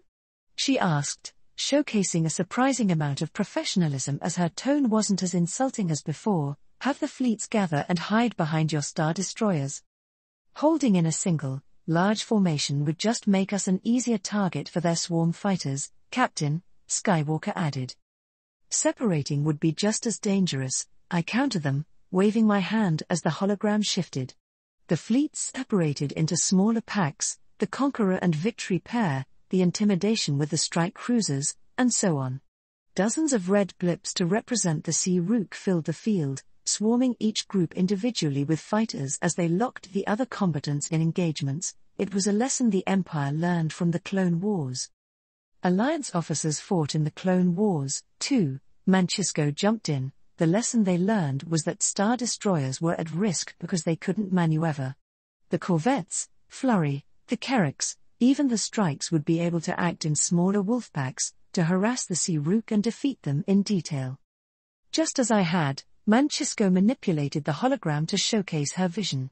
The Conqueror and Intimidation remained over Baccarat with a token force of corvettes as the rest of the ships scattered. The Sea-Rook holograms danced around, avoiding engaging the Star Destroyers directly while trying to catch the smaller groups in combat. Their swarms of fighters would rush the Star Destroyers, only to peel off because their mother ships were being harassed by another pack of ships. There was one blinding issue I foresaw. We would be abandoning Baccarat to invasion. I retook control, predicting some Sea-Rook vessels abandoning the fight to attack Baccarat directly, turning Mancisco's plan against us. Any ships sent to engage the planetary invaders would be harassed in turn, or forced to retreat and support another beleaguered force. They would be idiots if they did, Skywalker said this time, and again control changed hands. So long as your Star Destroyers are in the system, the Sea-Rook won't risk it. The display showcased my Star Destroyers breaking from their engagement and plowing through the Sea-Rook holograms, racing for those that were offloading ground forces. Caught out of formation and unable to maneuver, they were demolished. To be fair, that was in keeping with how I was trained: break formations and sow chaos, letting individual officers shine in close-range combat. Which is precisely the reason why the Star Destroyers need to be the center of a formation. The hologram reversed. Only when the Star Destroyers tried to break formation they were rushed and overwhelmed by swarms of fighter craft. As much as it agonized me to admit it, Star Destroyers are not invincible. I could see the benefit in Mancisco and Skywalker's plan, but I didn't have enough Lancers to make up for the lost fighter screening. The corvettes we had available would be spread thin, as most of the ships in our combined fleets couldn't field enough fighters to be relevant. A Corellian corvette might be able to fly laps around the Lancer, but it had a fraction the firepower. If I may offer a compromise, Thanos spoke up at last, cutting off either Skywalker and Mancisco from offering another retort. We all turned to face him as he continued, "We are planning for an engagement with an enemy we do not know the numbers of. My recommendation is that we divide our forces as such. Captain Mancisco and Commander Skywalker will take the entire rebel force to harass the enemy force. The Carrack wing and a corvette escort shall dot he same. Captain Tullius will retain command of the remaining vessels and focus on defending Baccarat itself." Thanos manipulated the hologram again, dividing the forces as he mentioned. The hologram Sea-Rook force danced about, forced to keep its formation most cohesive as it stared the Star Destroyers down. At the same time, it kept trying to chase down the Rebel or Carrack force, only for them to run away and harass the alien vessels with fighters or long-range turbolasers respectively. No one was happy with the arrangement, but until we had a better handle on what we were dealing with, the debate couldn't go much further. So, our discussion fell into the minutiae of combat. Designated fallback points, code phrases and shorthands to unite our terminology, designated logistic ships and backline support, everything that we could think of before battle would come. "Well," Narus admitted to it, I announced as I entered the bridge. It had been 2 days since the meeting with the rebels, and only now I had gotten a meeting with the governor. Skrield turned at the sound of my voice, an eyebrow arching up as I approached. "You seem upset by this, Captain." "I am," I mutter, crossing my arms as I looked at the hologram. "It means those rebels were right. It also means that members of the local government are more sympathetic with the rebels than initially I believed. Do you think they will try an uprising before the Sea-Rook arrive?" My words to the Senate were an error in judgment, I mutter before continuing. "No, even they must realize that the only thing standing between them and genocide is this coalition fleet. I hope to be long gone before they have the chance." I had agreed to fight the Sea-Rook for the Bakurans, but I did not want to get involved in the quagmire of a rebellion and insurgency. Not with the entire rebel fleet kicking around in the next system over. The rebels in system had been very vague about if or when reinforcements were coming. My eyes turned to the Baccarat system, and for the first time since we had arrived, all friendly ships in the system were gathered in one spot. The rebels seemed eager to keep their distance, but they were still within range of my turbolasers, an unexpected amount of trust from them. The flurry had more extensive damage than Mancisco had been led to believe, and had been under repair since the meeting. With the amount of Imperial technicians wandering around the old freighter, I grudgingly allowed rebel engineers to take a look at the Conqueror. They were surprised as Skrield when I offered them the chance. The rebels naturally were unable to fix the damage. As I suspected, I would need a dockyard to dismantle the ion cannon batteries and repair the damage underneath, but they did offer an alternative theory to the damage. Less willful neglect, and more likely sabotage. The errors, the Mon Cala engineer had explained, are too precise to have been anything other than intentional. Bloody Rendili. "How are the ground attack TIE fighters treating us?" I asked, noticing Matred was absent on the bridge. Skrield made a face before responding. "As well as we were expecting. Chief Matred continues to lobby that we strip them for parts." It was an old rivalry, the Army and Navy Air Force. Matred viewed the ground attack TIE fighters as a sort of heresy. "Still," I muttered, "proton torpedoes on TIEs. Why don't we do that for our space assets?" Skrield only shrugged, and that was that. I made a mental note, one on a list that was growing at an alarming rate, to ask around. "Give them to the rebels if he doesn't want them," I decide, crossing my arms. "I don't want our pilots flying around with weapons they don't." An alarm klaxon blared through the bridge, silencing the crew in an instant. An instant later, a voice called from the forward sensor station. "Captain, incoming sensor pings. 38 individual vessels of corvette size or above." My blood turned to ice, and Matred's war against the army was forgotten. I glanced at Skrield before marching back to the forward bridge, straight to the sensor officer. The bridge crew were already rushing to prepare the Conqueror for combat. 9 cruisers, the sensor officer said as I approached. 10 frigate analogues of variable size, 9 corvettes. Total fighter complement. Unknown. 9 cruisers. I'm almost insulted, I announce, my voice dripping with false bravado as I turn to Skrield, Lieutenant? She nodded, quickly leaping into action. Raise all gun decks to full combat readiness. I want first stage fighters ready to launch in half an hour. Nimmons, raise Maytred and tell him. I left Skrield to her element as I returned to mine, the blast doors sealing the forward bridge from view. The lights dimmed as the holotable, which had been showcasing a zoomed-in image of the fleet, suddenly showcased the entirety of the Baccarat system. Several dozen red blips flashed to life, gathered at the northwestern edge of the system, not far from where the scouts had retreated previously. Contact all command vessels, I ordered, crossing my arms as I studied the hologram, route all communications through the Holonet relay station. As I waited for the other officers to join the call, the Sea Rook already began to move. Their disorganized rabble found a new formation, centered around the larger frigates with the cruisers at the fore. Chronow radiation spike, an officer announced, the report appearing on the hologram field a moment later. Already, the sensor team were attempting to chart where the Sea Rook were aiming based on their current heading, but I did not have long to ruminate on it myself. Several ding sounds filled the room as the other officers entered the call. Link up with the Conqueror's battlenet, I order the gathered officers, the enemy force may be aiming to jump to the nearby moon. We need to engage, the Spite's commander announced, before they have the chance to escape.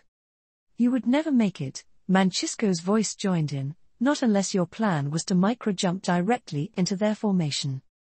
Unless their Astor navigation suites are far above our own, I interrupted the argument brewing, they will be using the moon as their reference point for the coming hyperspace jump. Flurry, Spite, you have your objectives.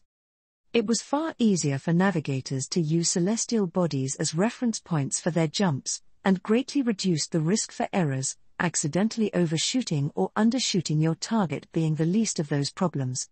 Even if we didn't know exactly where the Sea Rook would go, we knew where they might go. I began to walk slowly around the holotable, eyes glued to the holograms as I ran through the coming battle. 2 groups broke off from the brunt of my formation, the rebel ships led by their freighter-turned-carrier and the Carracks joined by a motley assortment of Bakuran corvettes. Each vessel was marked by its exact positional coordinates, an exact and up-to-date data stream fed to the fleet via the relay station.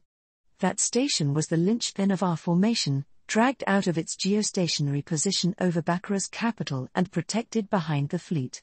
The Sea Rook made their second jump behind Baccarat 3's moon, just as expected. As the 2 detached formations raced to their positions, the Sea Rook officer made to put their ships back in formation.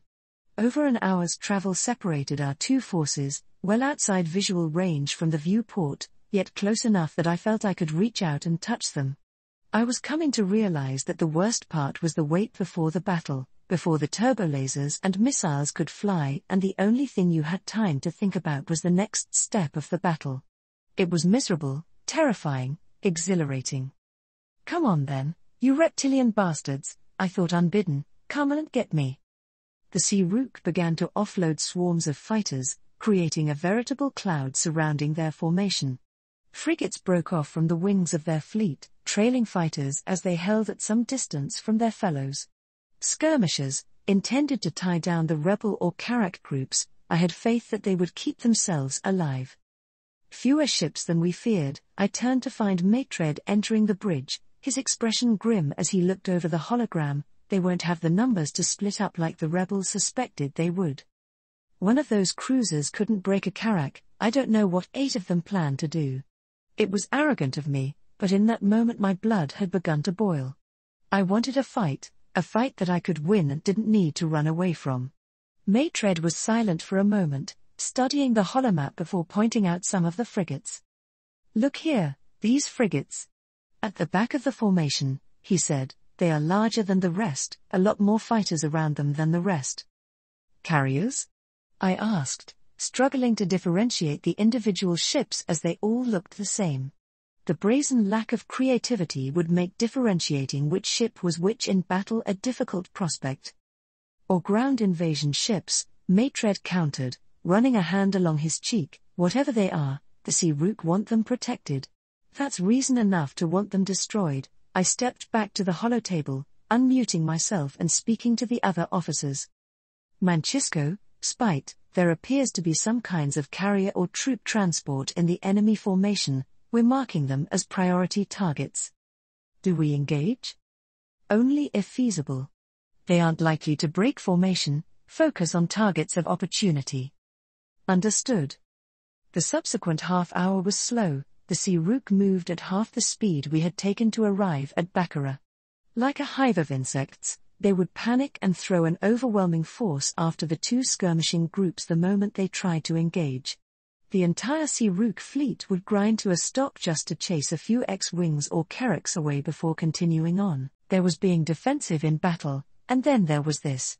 The Kerricks had the range advantage of the Sea Rook, evidenced by the sporadic and minimal return fire, but the enemy force would keep rushing out to chase the cruisers off before they could really lay into one of the alien ships. The rebel fighters are every advantage over their Sea Rook counterparts barring numbers, which was so overwhelming that the rebel craft couldn't stay to dogfight. It was a dance, neither side being willing to commit to a proper fight. It was a reverse of one foreseen problem. Rather than rushing to engage the skirmishers and having the Star Destroyers at their back, the Sea Rook were rushing to engage the Star Destroyers and leaving the skirmishers at their back. Enemy vessels have passed within maximum effective range of the Victory cruisers, sir. Hold fire, I order, tapping my finger on the rim of the holotable. The two smaller cruisers, sequestered between the Conqueror and Intimidation, were running dangerously low on their ship-to-ship concussion missiles. Besides, with the sheer amount of target saturation in the form of droid starfighters, it would be a waste of ordnance. There were other options, though. Order Zanus to load cluster munitions, all tubes. Cluster bombs carried on an MS-15 Diamond Boron missile would wreak havoc among their starfighters, point defenses or no. The Steadfast flashed its IFF to confirm it had received the order. The chatter between Flurry and the Spite continued as they tried to string the Sea Rook into a fight, but to no avail. Even cooperating, the Sea Rook just weren't biting. At the end of the second hour, both sides opened with their first volleys. The Intimidation's heavy iron cannons flashed out into the void, aiming to soften up the approaching Sea Rook vessels. Bright blue flashes fell short, impacting fighters, while others overshot and dissipated. A few hit their marks, indicated by a light flash on the holotable as the system confirmed hits. Not enough to deter the aliens, but it had to spook them as their formation became looser. The rebels, ever the approachinists, harassed the edge of the Sea Rook formation. If they couldn't force the enemy fleet to engage, they could certainly push them to bunch up and become easy pickings for the long-range weapons. They aren't committing their fighters, Maitred grunted from his seat, dabbing his brow of its sweat. They must not be very trusting of their corvettes. Or they don't want to run the risk, I countered, but nodded all the same to his words. Their cruisers had begun to return fire with their heavy iron cannons as well, which the majority of their cruisers had in spades. Unfortunately for the Sea Rook, the smaller vessels were all hidden in the shadows of the Star Destroyers or were too small to hit in the first place. The iron batteries would need a much more concentrated effort if they wanted to bring down our shields. Steadfast, dump the clusters and load concussion missiles. I ordered finally. The Victory fired all of the MS-15s it had loaded, briefly filling the hologram with flashing yellow lights as they spilled from its sides. Like in the previous engagements, the Sea Rook ships slowed to a stop. Unfortunately, they seemed to realize fairly quickly what our plan was as their swarms of fighters scattered to minimize the effectiveness of the incoming missiles. Their corvettes broke formation, rushing ahead to replace the cruisers as the vanguards. Several of the cluster missiles vanished in a flash, intercepted by laser cannons or whatever the Sea Rook used for point defense weapons. The majority made it through. It was a testament to Zanus's competence and that of the Steadfast's crew. The missiles were locked onto individual fighters rather than groups or locations. The droid starfighters, slow to react and acting in groups, were unable to isolate the targeted member before the lot of their squad were wiped out. Fewer fighter clusters than I had hoped vanished in bright flashes, but the Sea-Rook fighter advantage was sufficiently bruised. A sudden additional klaxon drew my attention to the wing of the enemy formation, just in time to witness one of their cruisers flicker and then vanish. The source of its destruction was evident in the wing of rebel fighters that broke off and ran back to their mothership. The rebels fled, but were not pursued. The Sea-Rook, sufficiently spooked, dug their scaly heels in and focused on peppering my forces with iron cannon blasts. The intimidation responded in kind, but neither side made any move to close the distance. The Sea-Rook was smart enough to keep out of range of our full batteries, but in turn made sure they couldn't effectively destroy us.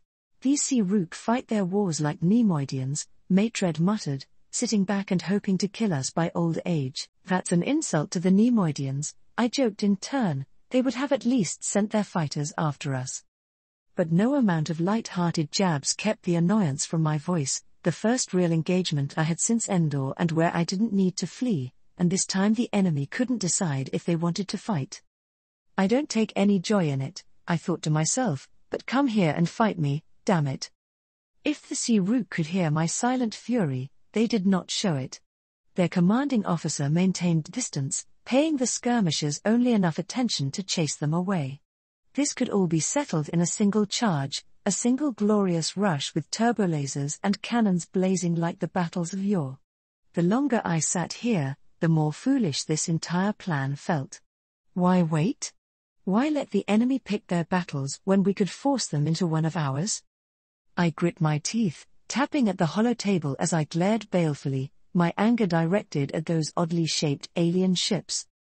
One charge, one charge, and I can shatter them here and now. Scatter them like grains of sand against a wave. I had begun to walk around the hollow table, already outlining the plan for such a charge. The Star Destroyers would be front and center, joined by the Victory cruisers. A barrage of concussion missiles would break the enemy formation, ruining their lines of coverage as my ships landed directly in the middle of the fleet. The strike cruisers would become the wings of our formation, encompassing the sides of the Sea-Rook ships and forcing them inwards, all directly in front of the Star Destroyers and their devastating firing arcs. The order was on the tip of my tongue: damn the rebels, damn Thanos, damn the Bakorans. I accidentally plowed into another officer, blind to all that was happening around me. I nearly bowled him and myself over, barely catching myself on the hollow table as he stumbled back. My anger was extinguished in a flash as I just stared, dumbfounded, at the other man, who I did not recognize from my command staff. I must have really been out of it, I noted absently, to miss someone standing right in front of me. Harrick, get over here, Matred barked, clearly knowing the other officer. As the man slunk away sheepishly, I straightened and used the moment to get my thoughts in order. The stimulants and lack of sleep were getting to me once again. I'd nearly lost myself to whatever that was. Of course, charging was a terrible idea. The enemy fighters would tear us apart without the support of the lancers. A lancer could fire in every direction, but it was most effective when presenting a broadside, and a lancer couldn't fly sideways. Slow and steady, I muttered, looking where the destroyed Sea-Rook cruiser had been. Slow. Zanus. Sir. I want firing solutions on the enemy flotilla, no specific target, just enough to make them spread out their formation. Moments later, several red lines cropped out from the Steadfast and Intrepid, spearing cruisers or frigates seemingly at random. Mancisco and the Spite would have their targets of opportunity, one way or another. At my order, concussion missiles roared out from the two Victory cruisers. The Sea-Rook, clearly unwilling to sacrifice yet more of their fighters, spread their forces out to limit the effectiveness of the missiles. The Kerricks leapt on the opportunity, peppering a frigate that had moved a little too far away to be supported with turbolaser and iron cannon alike. Mancisco and her fighters did the same on the other wing, sinking a corvette before being forced to retreat. We repeated this again, costing the Sea-Rook another frigate and damaging a cruiser's starboard side. It was on the third volley that the Sea-Rook finally came to a decision. Their forces split, 5 of their 3 remaining cruisers suddenly launching off with their escorts trailing behind, finally rushing to meet my force direct. At last, I thought, as the turbolasers began their slow climb to a withering rate of fire. I tracked the 3 separate cruisers as they moved toward Baccarat with their carrier escorts in tow, looking to circumvent my fleet entirely. Spite, a section of the enemy fleet is making its way to Baccarat. Engage, do not let them land forces. Will rejoin with you once the main force has been routed. Received, Captain. The Sea Rook charge slowed to a stop, now bringing their full firepower to bear. The deflector shields of the Conqueror held, but I could feel the ship shaking under the withering barrage. We could hold and return fire, but I was not eager to let this engagement be decided at range. All ships, move ahead at cruising speed. All at once, the fleet trudged forward. The Lancers fell back, using the Star Destroyers to cover the advance. Similarly to the strike cruisers, it was more of a leisurely stroll than a glorious charge, to be entirely honest. However, watching on the hologram as my ships finally returned fire with the maximum firepower, I felt a certain amount of catharsis. Strike teams, break formation and envelope, I ordered, noting that the Sea Rook ships were trying to encircle our charge. At my order, the 4 strike cruisers left the protective cover of the Star Destroyers and flowed out like wings at our sides. The Contester and Viscount were mirrored by their sisters, providing a devastating flow of turbolaser fire into the edges of the Sea Rook formation. The alien cruisers were now forced to make a decision as their frigate comrades fled the attention of my escorts: fight and disable the strikes, or focus on the much larger threats. Strikes, fold back into Lancer range, I ordered as the Sea Rook chose their answer in swarms of fighters attacking both the Star Destroyers and strike cruisers. Maitred's voice rose above the simulated explosions and turbolaser reports, directing the fighters like a composer with his orchestra. Grouped together, the Sea Rook fighters were easy prey for the Lancers, scores cut from their number with each burst. Then they were upon us, like locusts on grain. A tidal wave of red dots filled the hologram display as they fell over the Conqueror, briefly blinding our sensor array and losing us connection with the holonet relay. It was for all of a second before the connection was re-established, but even still the Conqueror protested the attack with loud, shaking groans. Some got through the deflector shields, Skriold announced, her tone severe over the intercom, damage minimal, armor plating integrity still holding at 84%. Breach reported on deck. Resh. She continued, barking orders to some unseen bridge officer as I refocused on the battle at hand. The Sea Rook realized fairly quickly that staying to dogfight would only cost them fighters, so their swarms pulled back to prepare for another charge. I would not let them have that chance. Conqueror, intimidation, a head full. Get us in the middle of that formation. I bark, before quickly changing my channel. Zanus, follow us in. On the bridge and through the vacuum of space, the engines may well have been silent to me. Despite this, my mind imagined the engines roaring furiously as the Conqueror was propelled forward, like it had been fired from a Star Destroyer-sized cannon. Skriold took my order literally, or so it appeared, as we charged down the nearest cruiser. At this range, missing was nearly an impossibility. Both sides hammered at each other with everything we had available.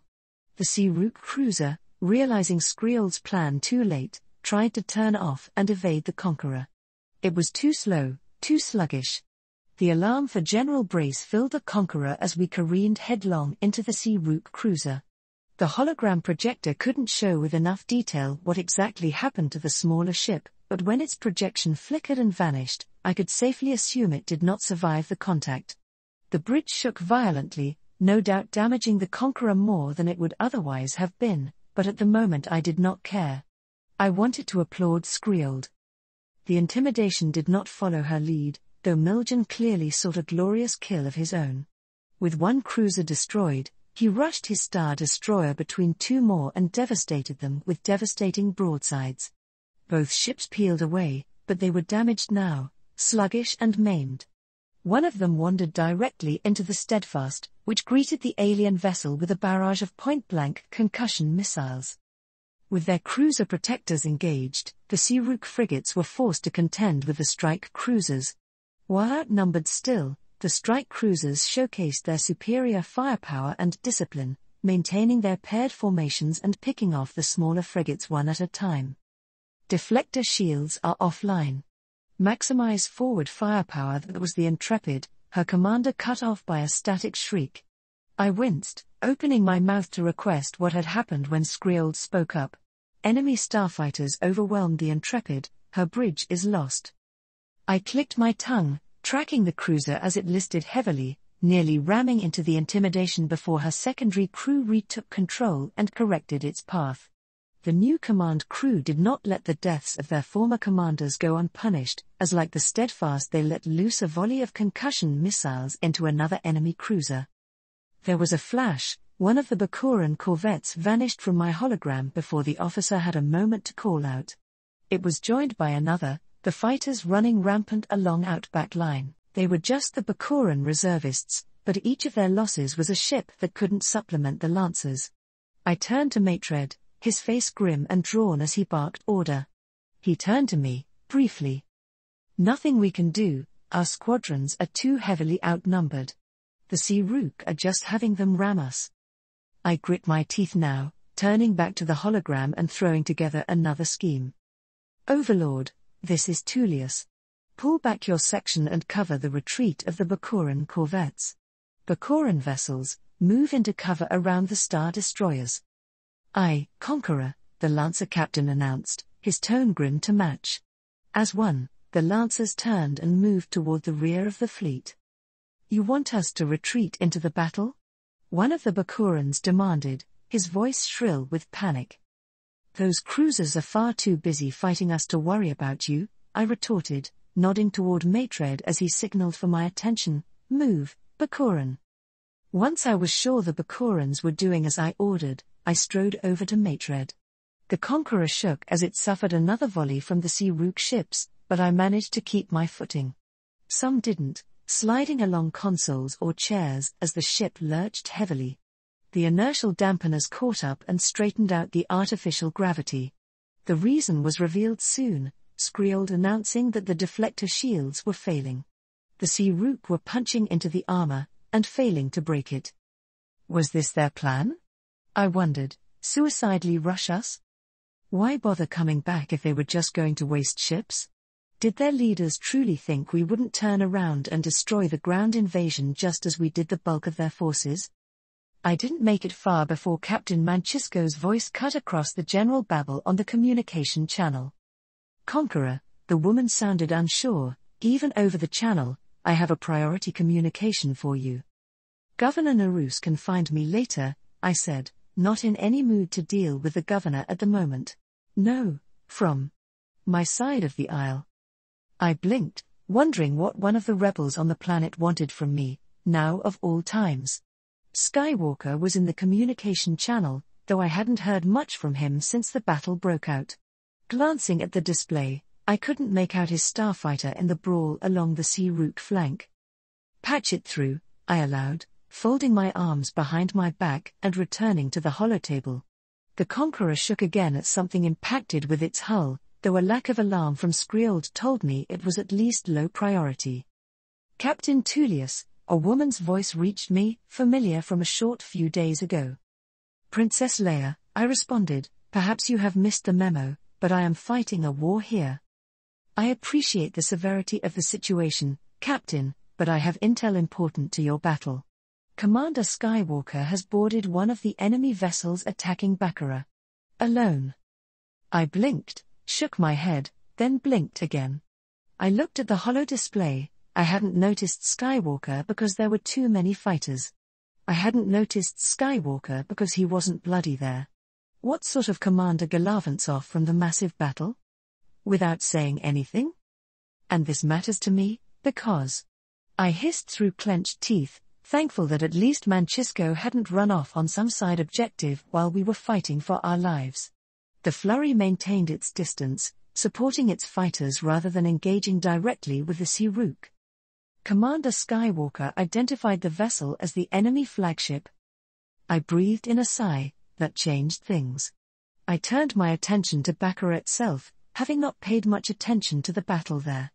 One of the cruisers was gone, a quick search indicating it was floating disabled in Baccarat's upper orbit. Both of the carrier analogues were gone, one suffering a similar fate to the cruiser while the other was believed to have crashed somewhere on Baccarat. The Kerricks were mauled, 2 lost with the survivors skirmishing with the second cruiser. The Dominant was not among them.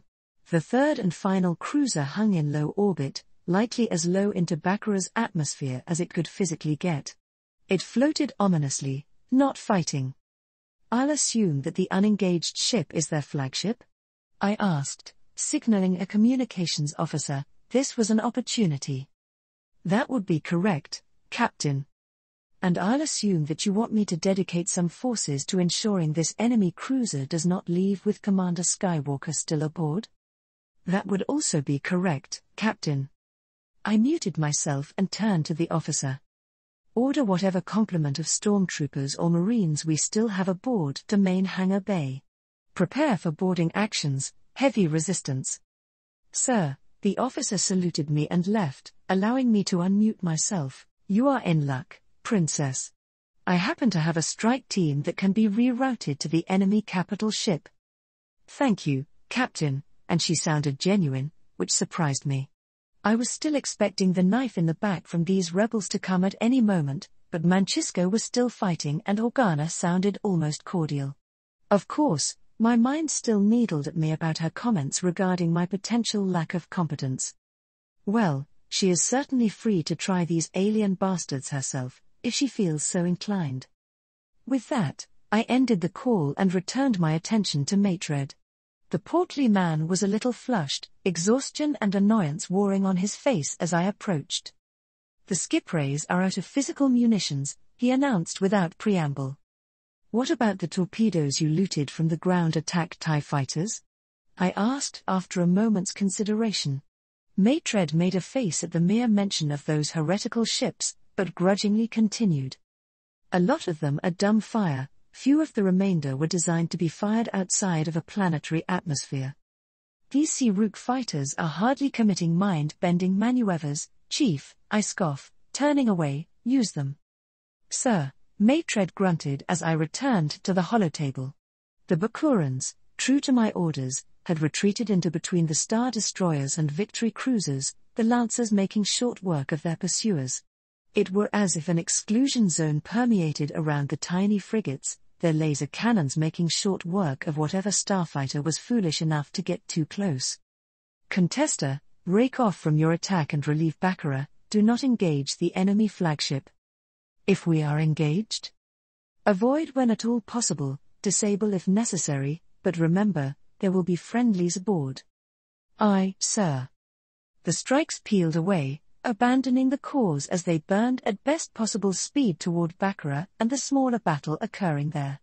The surviving Sea-Rook frigates, suddenly no longer locked in battle, attempted to regroup with their cruisers and face down our Star Destroyers. It was a moot point, the Sea-Rook formation was shattered. It occurred to me belatedly that the Sea-Rook were not very good at war, or at least space combat between capital ships. Only now were their cruisers coming about and trying to put space between us, when their numbers had already been whittled down and their shields decimated. Rather than skirmish with or kite our larger, more cumbersome vessels around, they opted to hold the line. An over-reliance on doctrine and formation and a lack of experience. Then again, their specialization appeared to be in disabling enemy vessels with ion cannons and then boarding them. A few of the Sea-Rook captains seemed to realize that staying together while retreating would only make them an easier target, and so cohesion finally collapsed. Sea-Rook ships cut and ran where they could, abandoning their fellows under the concentrated barrage of Imperial turbolasers. "Overlord, take your section and assist the strikes," I ordered, my excitement becoming palpable. "All other ships, run these bastards down. I will be mightily disappointed if a single one lives to tell the tale." "Captain Forster, the reports on the status of our laser cannons, sir." I blinked, my attention drawn to one of my bridge crew, a younger man, with a rounded face. His eyes carried the same exhaustion I was sure mine did, whatever excitement he once carried beaten out of him since Endor. It was a sentiment shared across the Overlord. We had been at full combat readiness since the moment we left that dreaded system. Unlike the Conqueror, we also didn't carry 4 separate bridge crews to cycle through. Any damage? I asked, accepting the other man's datapad and glancing through it. The heatsinks were pushed to the brink, but nothing was damaged by the heat, so far, he said, his words confirmed by the report in my hands. It was something of a miracle, and a testament to the competence of the Kuat drive yards. We had put more plasma through just one of those guns over the last few weeks than we had fired all of them for my entire career commanding it. Let them cool, I ordered, handing the datapad back, and keep an eye on them. I doubt the Viscount is going to need us anytime soon. The strikes arrived long before we had over the backwater world, engaging with and destroying the second-to-last alien cruiser before joining the Kerricks in just watching the last. According to them, Tullius had ordered a strike team aboard the ship to capture it or something to that extent. Now, we were waiting for them to wrap up their work before regrouping with the fleet. All of us were on edge, and for good reason. I glanced at the holotable nearby, and a group of green dots were hovering near the relay station that all of our communications in-system were bouncing off of. The rebels, bastards to the last, had not joined Tullius in his glorious charge and ran back to Tabakara. They didn't assist in destroying the last cruiser, nor in mopping up the surviving enemy fighters. The rebels had arrived before my lancers as well, making their actions all the more ominous. They were planning something, which explained why Tullius sent us back to Tabakara to support the remaining Imperial assets. Even with our severely reduced numbers and a lack of star destroyers, I was confident we could at least keep the rebels at bay until Tullius could bring the full might of the Empire down on their heads. Why he hadn't done so already was anyone's guess, but he was classically trained.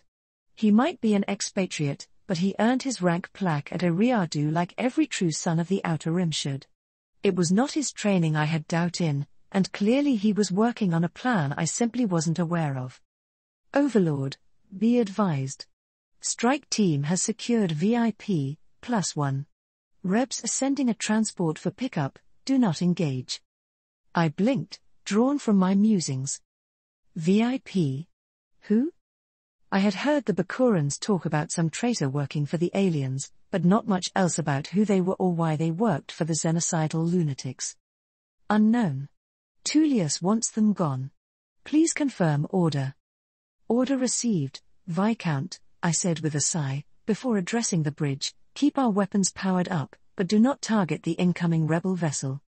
The hologram display flickered for a moment as I spoke, drawing my attention. A rebel ship had started to break off from their formation, around the size of a large fighter or freighter, before the hologram flickered again and then died. My eyebrow furrowed, but was kept from speaking when the voice on the other again. We just lost connection with the Conqueror's battlenet. Alarm filled my mind at that, rising from my seat and messing with the holotable. After a moment, it flickered back to life, displaying information picked up by the Overlord's sensors rather than what was sent by the Conqueror. Same here. I'm not getting anything from the intimidation or their escorts, either. Something, I realized, was wrong. Ground forces aren't responding. Very, very wrong. Have the rebels hailed you? I asked after a moment, slowly realizing what was happening. The relay station, which we bounced all of our systems spanning communications off of, was no longer accepting our connections. Colonel Mob and the section's complement of ground forces on Bakara didn't have a communication array strong enough to reach us instantly, and the Conqueror likely hadn't realized it was cut off either. Not since confirming the transfer. Group up, I said immediately, turning to the helmsman, we need to get into formation. Use the alien cruiser as cover. Do we engage the envoy? The rebel ship was getting closer, passing into range of the strike cruiser's turbo-laser batteries. Negative. We stick to Tullius's orders. We don't engage until they do. I ground my teeth, but agreed and began giving out my orders. The lancers all turned and burned, straight toward the slowly listing alien cruiser. The strikes joined us, clumped together in a semicircle around the cruiser and keeping it between us and the rebels. If they were alarmed by our actions, they didn't say as much. The bulk freighter and its escorts maintained their distance, content on watching us well outside our effective ranges. Contact Governor Narus, I order, only to receive more bad news. His office isn't responding, sir. The officer sounded grim, her expression changing to match as she faced me. We can reach his office, but no one is responding. It was at this junction that I debated two possible options. First, the alien vessel that had crashed on the planet launched an assault on the capital with its surviving crew members. The second, and more likely option in my mind, is that a certain group had launched simultaneous attacks on the relay station and on the capital, decapitating communications before the Conqueror could return. The same group that happened to be hanging around the Holonet relay station. What really clinched it was when a communication did reach us from Baccarat, sent by mob. Riots in capital. Garrison overwhelmed. Requesting orders. Followed by civilian casualties. Narus arrested. Requesting reinforcements. Rivager Tullius. When the last Sea-Rook vessel cracked like an overripe melon, I let out a sigh of relief. We had chased their vessels to the very edge of the system before we could destroy the survivors, and not one of them tried to surrender. We weren't eager to accept a surrender that may well have led to a Bacoran mutiny, but it was still surprising. Then again, what with the ritualistic sacrifice, it was likely that they just weren't eager to put their lives in ours hands. I decided that I would probably never understand the Sea-Rook, especially since I doubted I would ever need to deal with them again. With the adrenaline gone, weariness began to weigh in on my mind. This battle had been costly. The Intrepid lost her primary bridge and commander. Some of the Karak cruisers were lost, alongside Thanos, and a number of the Bacoran corvettes were destroyed. Only 2 of the Conqueror's fighter squadrons survived the engagement, Knockback and Crimson. The latter was down to 4 members, though thankfully the TIE bombers and Skipray blastboats got out mostly unscathed. The Intimidation was reporting similar losses, and the Victories didn't have much in terms of fighters to begin with. It was only then that I realized the rebels had not joined us in chasing down the Sea-Rook. They must have gone back to Baccarat to assist there. I suddenly felt a bit foolish about my gallivanting. Baccarat could be under the threat of ground invasion for all I knew. My weariness dissipated as renewed vigor filled my veins. I turned to the holotable and paused. I was still receiving regular and instant reports from the nearby Imperial assets, mine and Bacoran. The audio chattered among them, their statuses and conditions, but not from Baccarat itself. The rebel ships and mine over the world were all frozen, or periodically moving to showcase their new locations or whatever their last reports were. The Kerricks hadn't sent their updates in over an hour. All ships, set course for Baccarat, I ordered, the wrongness of this situation giving me pause. We make for the moon's orbit. The positions were now reversed. The Bacorans wanted to race into possible danger as quickly as possible while my ships were more cautious. I empathized with the Bacorans, their world might well be under threat. As the ships got into position, I pinged Skriold and called her back to the command section. After a few moments, the doors opened and flooded the room with light. I had to blink a few times to get the stars out of my eyes, giving Skriold and Matred time to approach me. We spoke in hushed tones. The Holonet relay isn't forwarding us information, I said to them. They never reported damage. The rebels didn't follow us after the Sea-Rook fled, Matred agreed, nodding his head with a stern expression. These events must be related. It is possible the rebels attempted an uprising while we were occupied, Skriold added next, her tone far harder regarding the world than it was when we arrived. Clearly, her mercy extended only to loyal Imperials. There are still Bacorans among us. Do we have the means to contact our forces aboard their ships? Some of the Bacoran corvettes needed a lot more crew members from my section than previous expected, leading to a few of their number becoming outnumbered by Arrowhead members. If Baccarat was now locked in a rebellion, seizing control of Baccarat's defense fleet may become a necessity. Not because they were of any threat to my ships, more because I still had my people aboard. That should be possible, Matred said after a moment of consideration. Tell them to be ready. If the Bacorans show any sign of joining the rebels, mutiny. We can get forces to assault the ships while they are tied down. Of course, With most of our stormtroopers now scattered across the remaining Sea-Rook cruiser or on Baccarat itself, we would probably just be throwing Navy troopers at the Bakurans. Still, enough Navy trooper Marines in body armor would eventually deal with a rebellious Bakuran crew. The transit back to Baccarat was long and tense. Some of my bridge crew were retired and replaced by moderately fresher faces, while gun crews cleaned their stations and made ready for a renewed battle. Sea-Rook or Rebel, we would meet them with the same aggression we had in the first battle. What I did not expect upon my arrival was several dozen people screaming into my communication channel at the same time. The relay station was clearly no longer regulating traffic, letting anyone with a communicator let themselves be known. Taken aback, I muted the entire communication array. I was stunned, at first, as confusion morphed into morbid curiosity. Now that we were close enough, the Conqueror was receiving data from my ships and those belonging to the rebels. They hadn't disconnected. I wasn't certain what was going on. My ships had created a defensive cordon on one side of the Sea-Rook vessel while the rebels hung around the relay station. Both seemed content with their staring match, up until my arrival. I opened a channel with the Viscount first, where I received a rather confused report. The relay station jammed our communications outside the section, the officer explained. Apparently, there is an uprising on Baccarat. They claimed apparently because they had no way to confirm, the relay station was not letting them communicate with the ground forces and the ground forces could only send sporadic, short messages. My next discussion was with a clone, who had been part of the assault team I had sent aboard the Sea-Rook vessel. Entirely unaware of what was happening outside the alien ship, the stormtrooper reported only what had happened there. The Sea-Rook fought to the last. We found Skywalker and another unidentified individual. Both left on a rebel ship. Begin downloading everything you can off of the ship, I order. I'll have a team sent over to ensure it is flight-worthy. A part of me just wanted to destroy the bleeding thing and be done with it, but a louder part wanted me to keep the ship as proof of whatever happened here.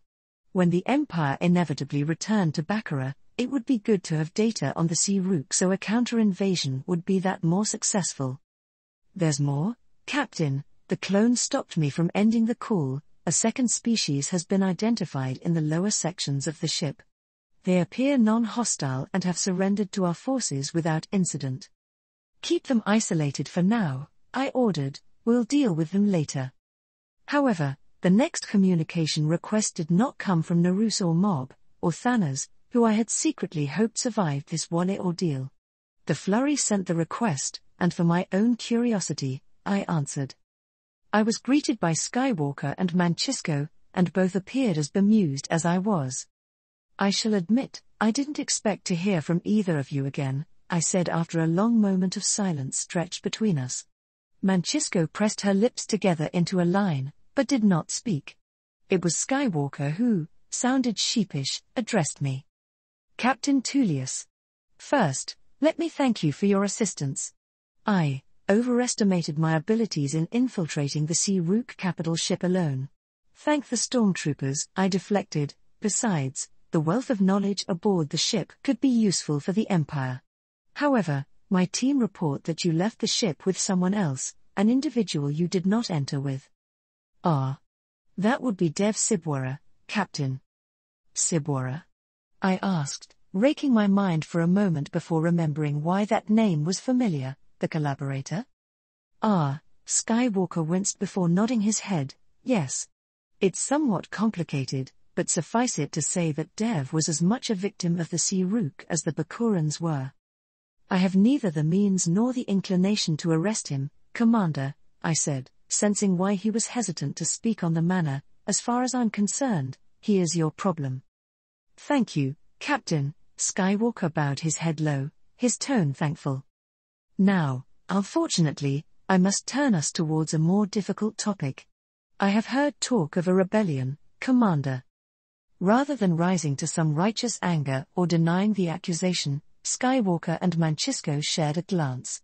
Whatever meaning that glance shared went unspoken before the duo turned again to face me. We don't know. I blinked, taken aback. You don't know? I couldn't tell if my tone was more confused or disbelieving, but I stared at the pair with a raised eyebrow. Princess Leia requested we return to Baccarat after the Sea Rook fleet routed. Manchisco stepped in, and she almost sounded apologetic about abandoning the battle. We believed, initially, that we were needed to provide support against the surviving Sea Rook ships. When we reached the relay station, we were ordered into standby. Then, communications fell and we haven't heard anything since. Communications fell? I asked slowly, looking at the hologram display in front of me to confirm again that they were stationed directly next to the Holonet relay satellite. You may want to try to talk to them yourself, Captain. The cryptic tone that Skywalker used prompted me to do just that. Relay station, this is the Conqueror. Please respo. It was as far as I got before a voice cut me off. Young, belonging to the technician Thanos, and I had followed to our first meeting with the rebels. Death to the Empire. Baccarat shall be free of your imperialistic grasp. This was followed by further diatribes and spat insults. I looked at the last report from the station. It had neither shields nor weapons. I closed the channel and reopened communications with the flurry. I see, my tone was deadpan. They had a similar diatribe for us as well. Skywalker almost sounded amused at this turn of events. Apparently, it's our fault you were here in the first place. Are they wrong? I ask, allowing a smile to rise on my face despite the situation. We can sit here all day trying to decide what is whose fault, Captain, or we can figure out if we're back at war with each other. I nod my agreement, turning to my communications officer. Just before I changed to the governor's personal channel, I turned back. With a heavy heart, I asked my next question. What happened to Commander Thanos? To their credit, both rebels appeared morose at the mention of the commander, telling me of his fate. One of the Sea Rook factory ships attempted to land forces on Baccarat before we or your reinforcements arrived. Commander Thanos ordered the crew to abandon his ship and rammed the Sea Rook vessel. A lot of escape pods made it off, but it's looking likely that he went down with the ship. I see, I murmured, straightening my posture somewhat. I hadn't known him for long, but Thanos had seemed like a good sort. He will be honored for the Empire for his sacrifice. By the Alliance as well, Manchisco said. Skywalker nodded with agreement. He died a hero. With that, I again addressed the communications officer, finding nothing else to discuss with the rebels. Establish a direct connection with the governor's office. Threaten them if you have to. I stepped through the bridge blast doors, addressing Skriold as she turned to face me. Get us into Baccarat's upper orbit and flare our turbolasers. I want the Bakurans to know we mean business. Yes, Captain, Skriold said with a stern nod, looking almost disappointed we weren't just bombarding them. I briefly wondered if she had swapped bodies with Harand while I wasn't looking. Not so much of a moral compass now, I decided, making a mental note to search the bridge crew for someone that could be the voice of empathy in my circle of advisors. It was a nice change of pace, to have someone who didn't always urge me to answer every problem with turbolasters. Once I returned to the command section, I had a communication with Narus's office established. At the officer's nod, I began. Governor Narus, this is Captain Tullius, please respond. After a minute of no response, I continued, we have received reports of an active rebellion, please respond. Again, nothing. I had already learned from the Viscount that Narus had apparently been captured, but surely someone was still residing in his office? Governor's office, this is. I'm afraid Wylick is a little indisposed, Captain, a voice finally responded, belonging to what sounded like an older woman. It took me a moment to collect myself before I, tentatively, responded. Who am I speaking to? I demanded, trying to keep my tone level and forceful. This entire situation was throwing me for a loop. My name is Epi Belden, you might call me something of a revolutionary. You seem awfully willing to admit that to an Imperial officer, I said slowly, who is commanding a Star Destroyer. If you were willing to bombard Baccarat, you would have already done it. The flippancy in this Epi Belden's voice set my teeth on edge. I may well still do it, I thought bitterly. I see, I kept my tone level, and why am I speaking to a self-proclaimed revolutionary in the governor's office rather than the governor himself? I'm told you seemed like a smart man, Captain. Was she taunting me? Did you really think I was going to let a rebellion slide right under my nose? I asked, gritting my teeth as my blood began to boil. This level of disrespect I would not allow. Narus and Randa outranked me, and I had not taken guff from them, at least for long. I was not going to let some rebel downplay and make a mockery of me. The way I see it, your fancy star cruisers aren't worth much right now. Your security detail is here on Baccarat, in the capital. You could bombard us, but something tells me your subordinate would not appreciate you killing their brothers and sisters in arms. You overplayed your hand in the Senate, Captain. The Bakuran people hate you a lot more than they fear you now. What are your terms, then? I ground out, and again her amusement irked me. Terms? There are no terms.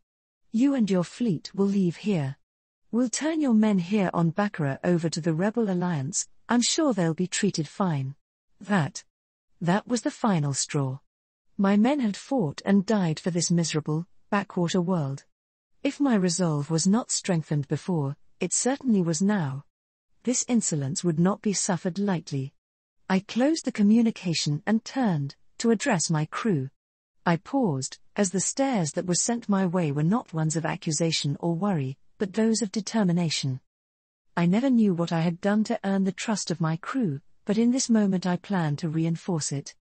Rivager Tullius did not abandon his people. I want to strike team aboard that relay station, seize it by any means. The rebels, realizing our objective, fled from the relay station.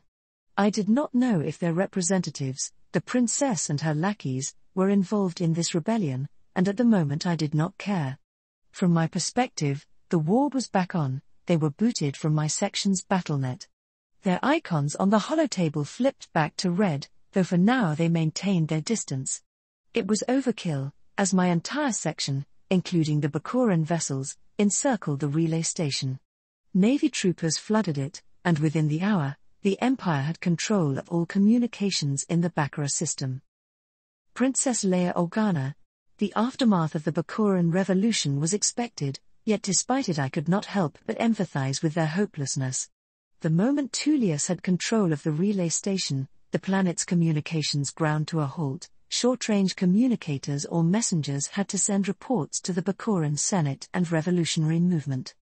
Their forces, mostly rioters and the Bakuran security forces, were focused on shadowing the Imperial garrisons at the granary and their headquarters.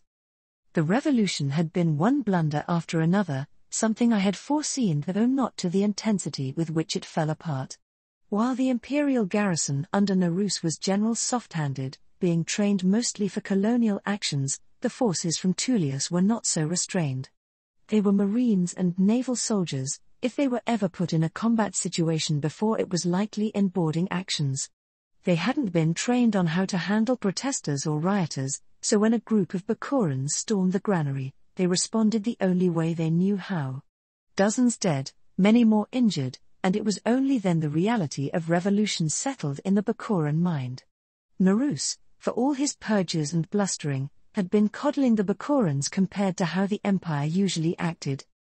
When one Colonel Raab, who had been in charge of Tullius's forces, linked up with the colonial garrison and seized their tanks and heavy walkers, the situation became even more dangerous.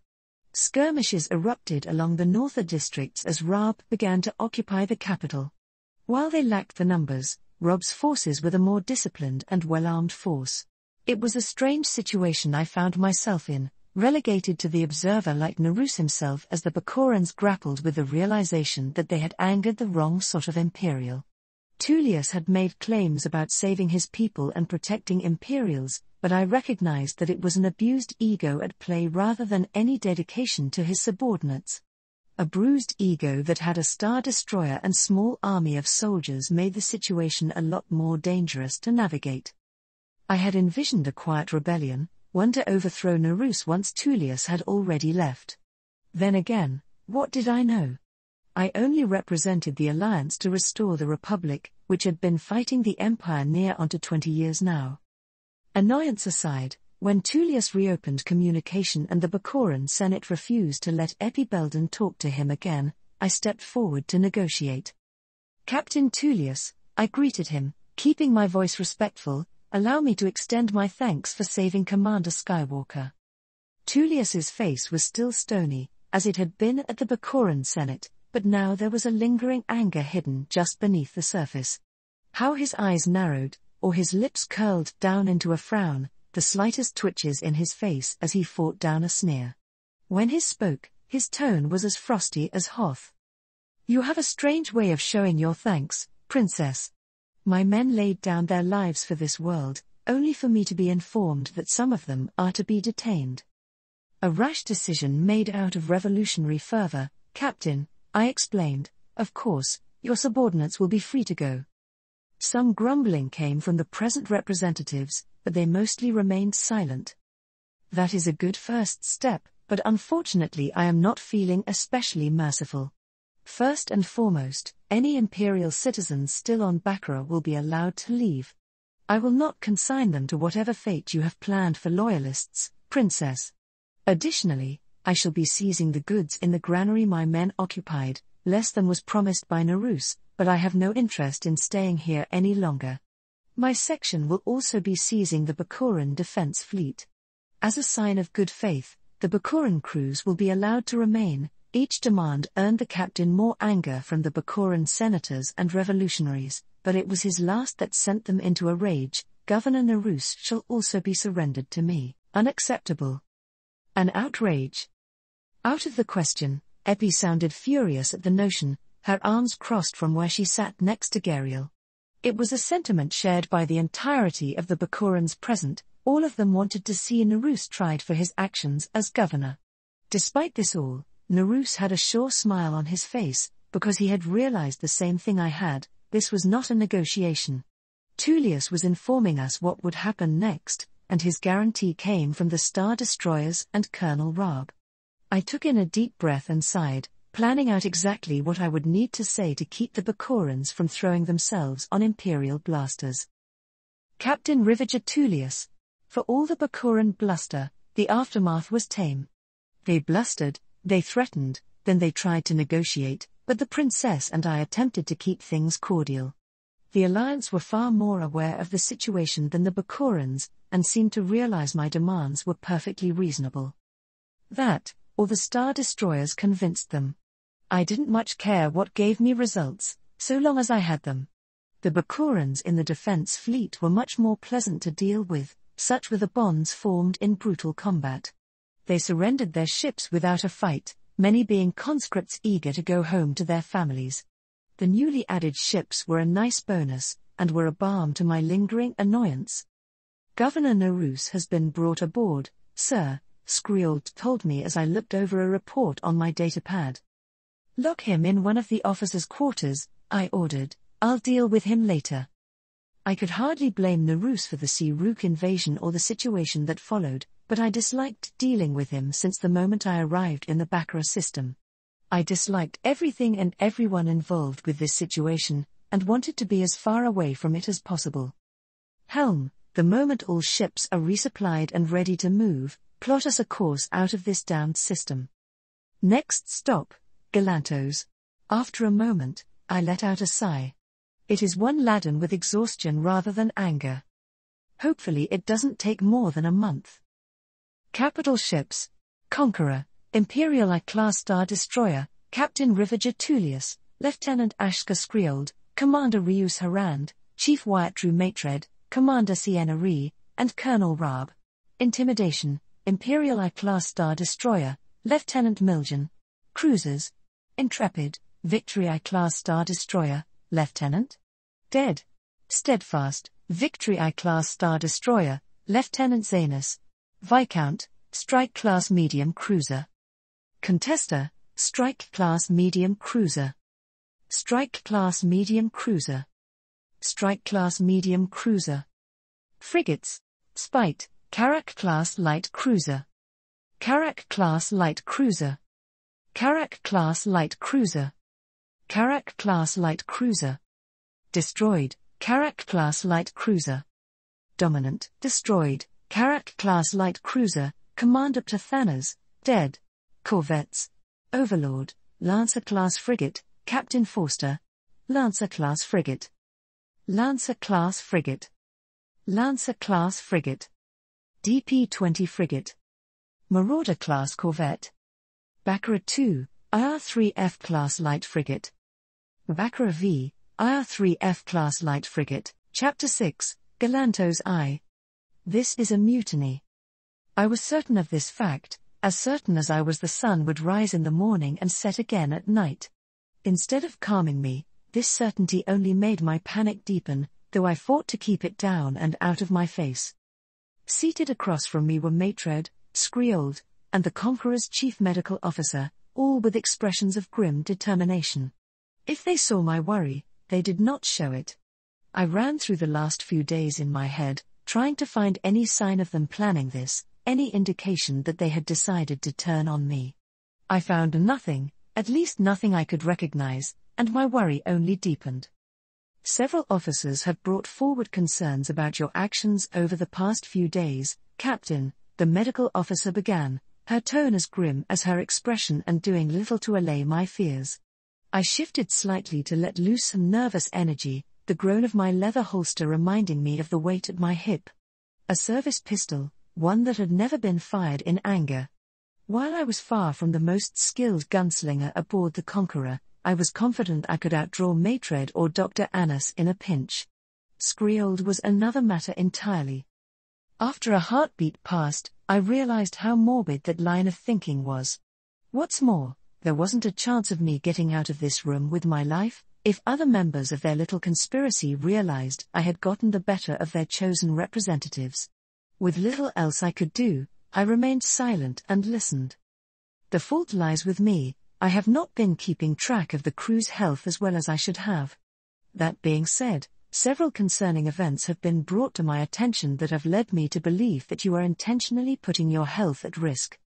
My train of thought froze as I stared bemusedly at the stern woman, my idle drumming on the table falling still. Spurred on by my lack of reaction, Annis continued. I could go over the mountain of reports made by members of the bridge crew, but I think that would be reiterating a point your command staff have already made to you, Captain. Your sleep schedule has been erratic and brief, you have refused to surrender command on several occasions, and your consumption of caffeine and stimulants has been reported as abnormal. My idle tapping returned to its previous tempo, the sudden sound causing the barest flinch in Skriold. I couldn't blame her, this situation felt oddly tense. Damn, I thought, I could go for some more recaf. Is this a request for a checkup, Doctor? I asked, my tone probing as I tried to gauge what this was about. These concerns from my crew, while well-meaning, were entirely unnecessary. I could rest and recuperate once we were back in friendly port, as any good captain would. It's a request for you to take it easy, Captain, Annis said. Her stern expression was unflinching, though her eyes did dart down to my hand for a second before raising to my face once more.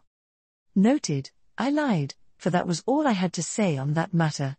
I started to stand. Skriold, have Colonel Mobb report here. I need to speak with him about his report. Captain, Annis spoke up, cutting me off mid-sentence, this request is made by the entire command staff. That got my attention.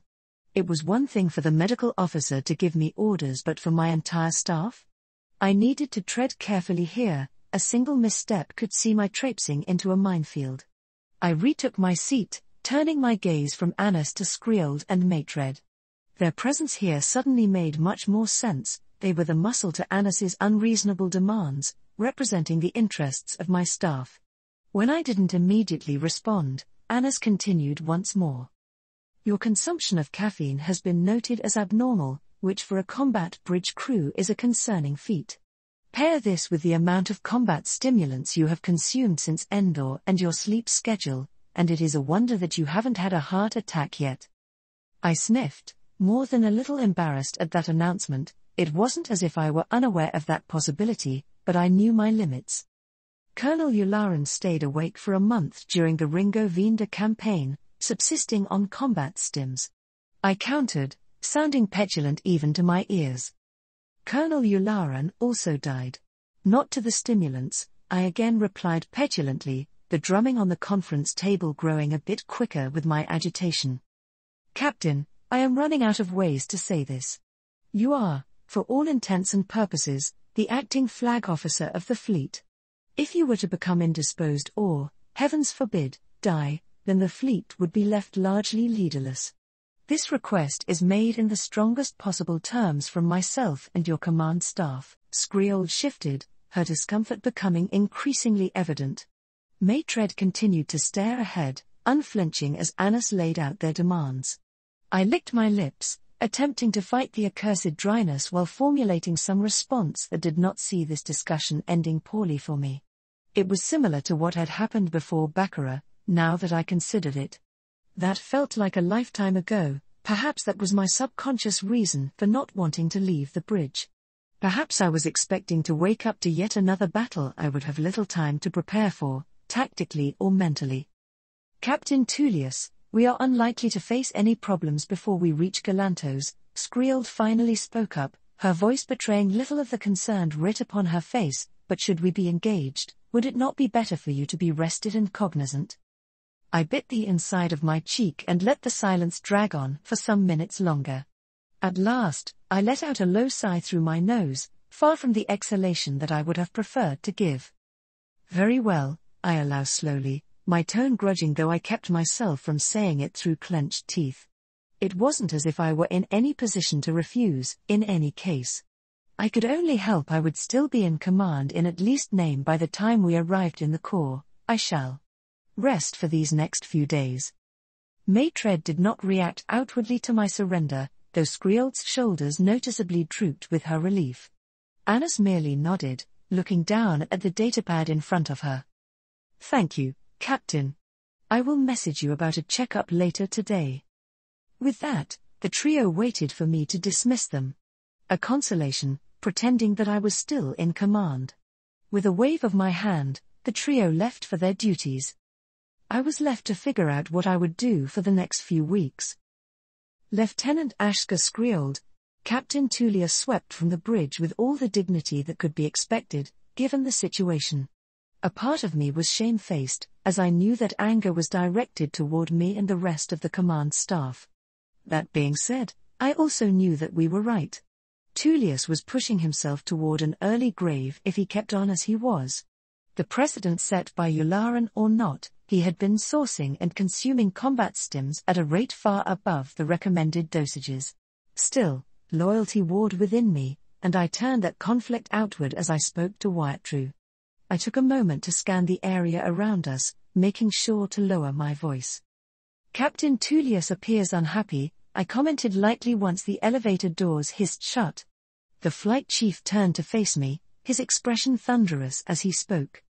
As well he should be, but this needed to be done. I shudder to think what would happen if he refused to rest. He may well have had a stroke on the bridge during a battle, and left Harand in charge. I shuddered to think as well, though it was not as a detriment against Commander Harand or his leadership style.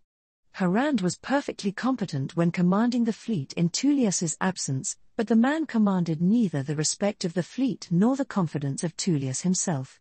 They may well have been night and day. Tullius was bold and Harand was cautious. Harand could handle the day-to-day running of the ship and fleet, but as a fleet officer, he was simply incapable of fighting as an Arrowhead commander. Then again, my personal biases may be speaking, I did not like the man. He had all the charisma of a mortician and the complexion to match. He was wholly an unpleasant person to be around. Hopefully it won't come to that. Wyattru nodded slowly before checking the time with a noisy cough. Well, I suppose we should return to the shifts? Yes. Off you go, old-timer, get your rest. I scoff, turning away from him and moving toward the hollow table at the center of the room. No respect for your elders, Wyattru huffed, though his tone was good-natured. He didn't stick around for long after, though, and soon I was left to command the bridge alone. The rear command section was largely empty, barring a few remaining technicians running maintenance on consoles or the Navy troopers silently standing guard. This section, much like Tullius himself, had been running on limited sleep between the battles and constant fleeing. The majority had been handpicked by Tullius when he first arrived aboard the Conqueror, the remainder either coming with him from his previous command or being allowed to remain.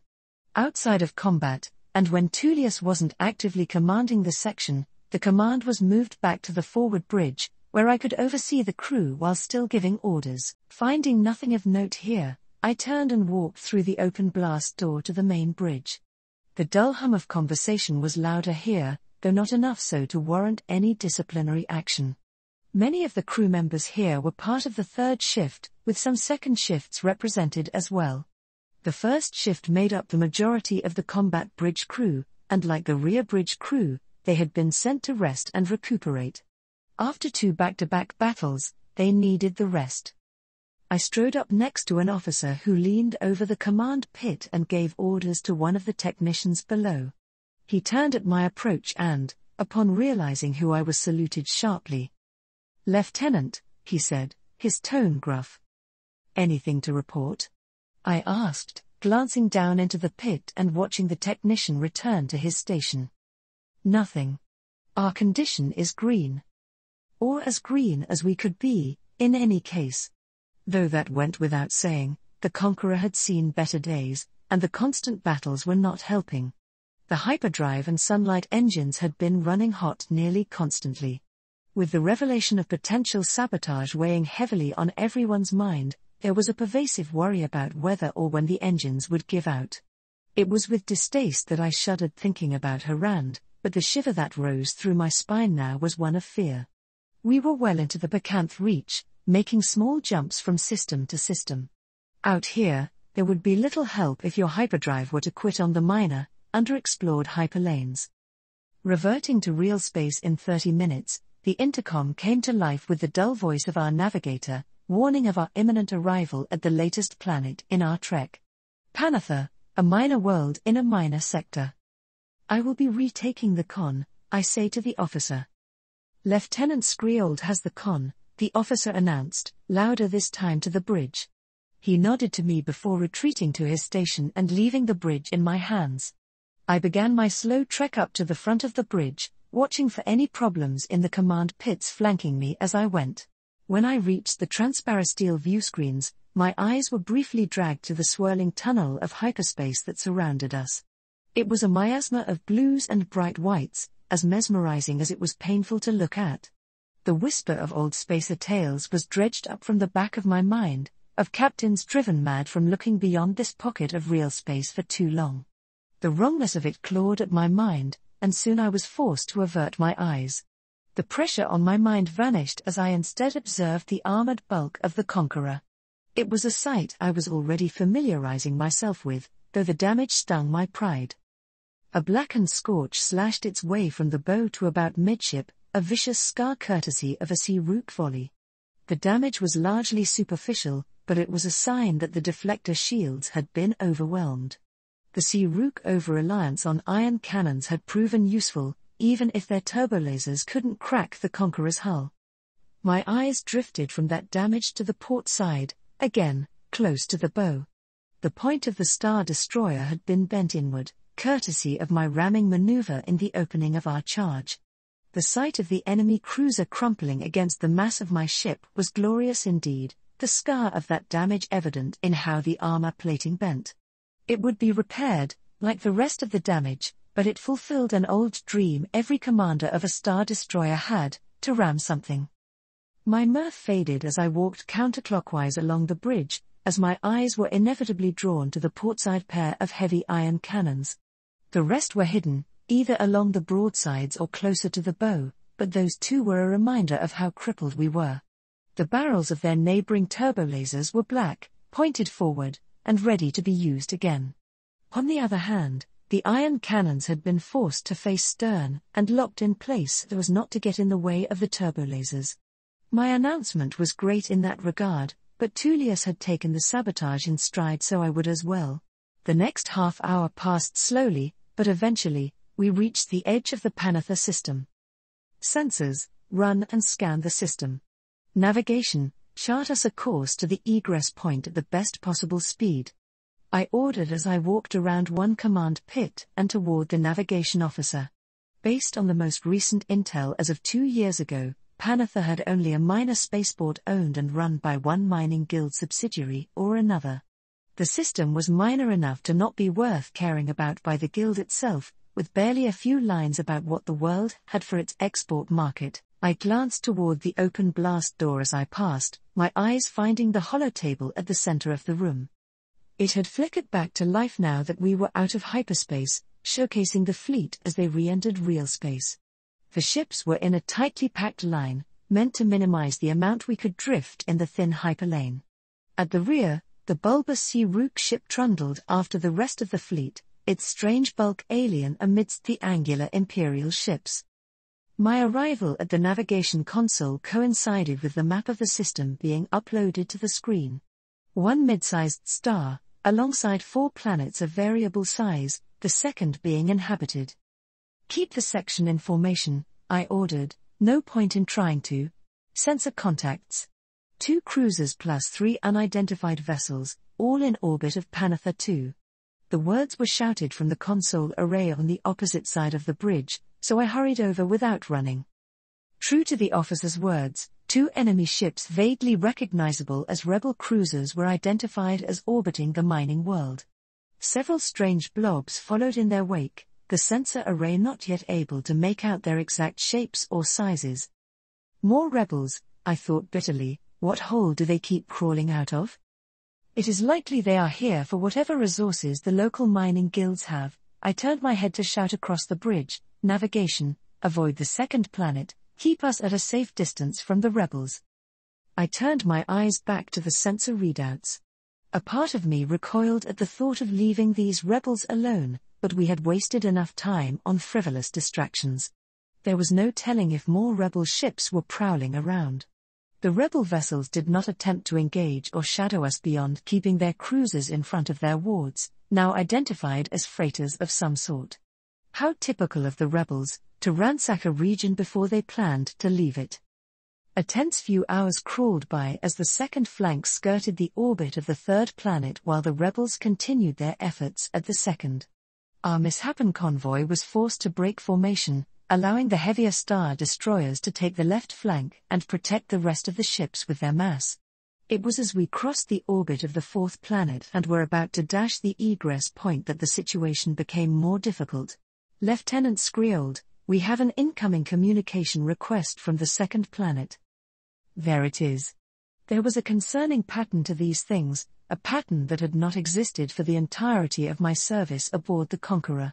I turned away from the navigation station to approach the communications officer. It would be the smart decision to ignore the request and leave while we still could. It would be the logically sound decision. It would be the decision that Wyatt Drew or Harand would make in my place. Open comms, I ordered, taking an offered headset and taking the small communicator from the officer. The officer fiddled with the console for a moment before nodding at me. A heartbeat longer, and a heavily distorted voice ground through. Imperial Star Destroyer, this is Mining Guild Overseer Leth Magna Gold of Panatha. We request immediate assistance. I bit the inside of my cheek and adjusted the headset. Despite expecting this outcome, my immediate reaction was to accept his request and bring the Conqueror about. Yet Baccarat still held heavily in my mind, my pressure to support it placing Captain Tullius in an unenviable position.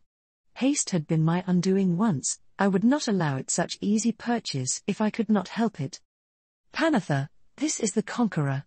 We are unfortunately unable to render assistance at this time. We advise that you cooperate with rebel forces in system to minimize the loss of life and damage to Imperial assets on the world. I went to remove the headset, not eager to hear any other pleading lest it sway me further, but Magnagold was faster still. Wait. I can pay you, everything at my compound is going to be seized anyway. Better to go into Imperial coffers than theirs, just don't let them capture me. I pause halfway in reaching for my headset, freezing for a moment of indecision. A part of my mind urged me to take the headset off and ignore the plea, while another more idealistic portion recoiled at the thought of abandoning Imperials to their fates. Pragmatism came along to assist my bleeding heart, I played a hand in spending the section's credit reserve at Vasha, even if Tullius appeared completely behind the idea. While it was unlikely that this backwater had anything exceptionally valuable, we could loot it for what it was worth while grabbing Imperial citizens. Only if the rebels flee, I decide, straightening again, we will not gallivant into another engagement. Understood, Panatha. Await further directions. Conqueror out. I pulled the headset off without waiting for a response, passing it and the communicator over to the technician before facing the bridge at large. Helm, bring us to half astern, port 30. Half reverse, port 30, aye sir. The helmsman barked out in response. On the bridge, we couldn't hear the engines fall silent before roaring again, rapidly cutting the Conqueror's speed. Ahead, the engine plum of the Intimidation rapidly grew smaller as the other Star Destroyer continued to burn onward. I raised a communicator to my lips, mine this time, and addressed the smaller group commanders. Officers, match our speed and heading. We make for the second planet in the system. Captain Tullius was clear we were to avoid any distractions, Lieutenant. Milgen's uncompromising tone returned, his displeasure clear. Still, I could see Intimidation's engines grow larger ahead as she cut her speed. Captain Tullius would also not abandon loyal Imperials, not when there was something to gain as well. We'll rout these rebels without firing a shot. Of course, I had no way of knowing this. If the rebels decided to hold their ground and call our bluff, I would write it off as a lost cause and leave. Helm, full ahead. Again, my order was repeated, and despite physical or visual feedback, I looked out at the stars that filled the Conqueror's view screen.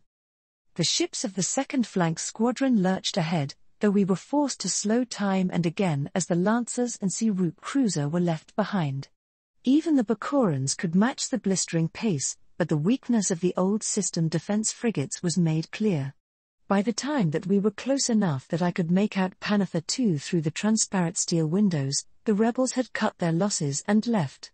We were tracking them as they shadowed us in the third planet's orbit, a swapping of positions, for all intents and purposes.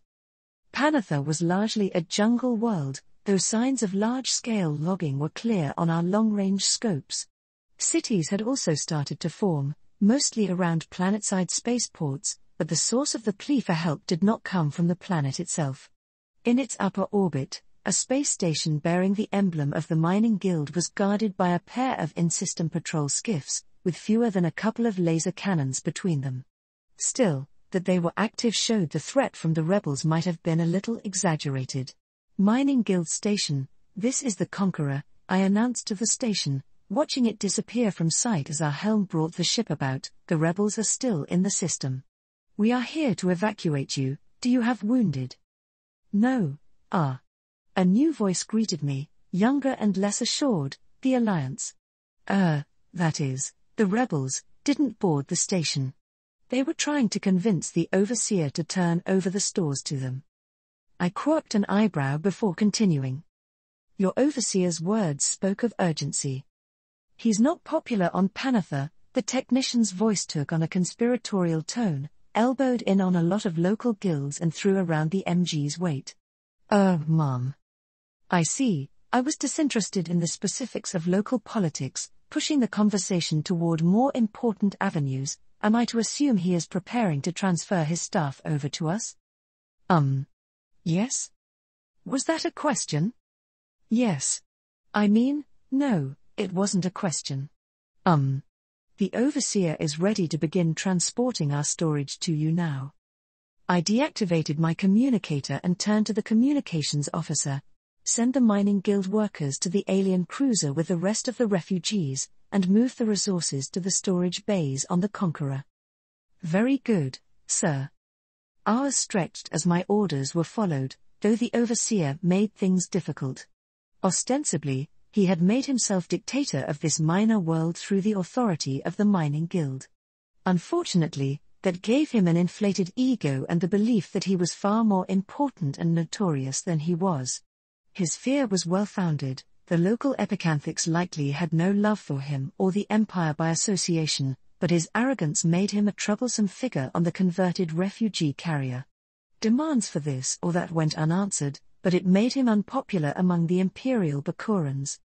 "Good thing Narus is aboard the Conqueror," I muttered, far from as grateful as my words might have appeared, lest the cruiser implodes from the density of ego.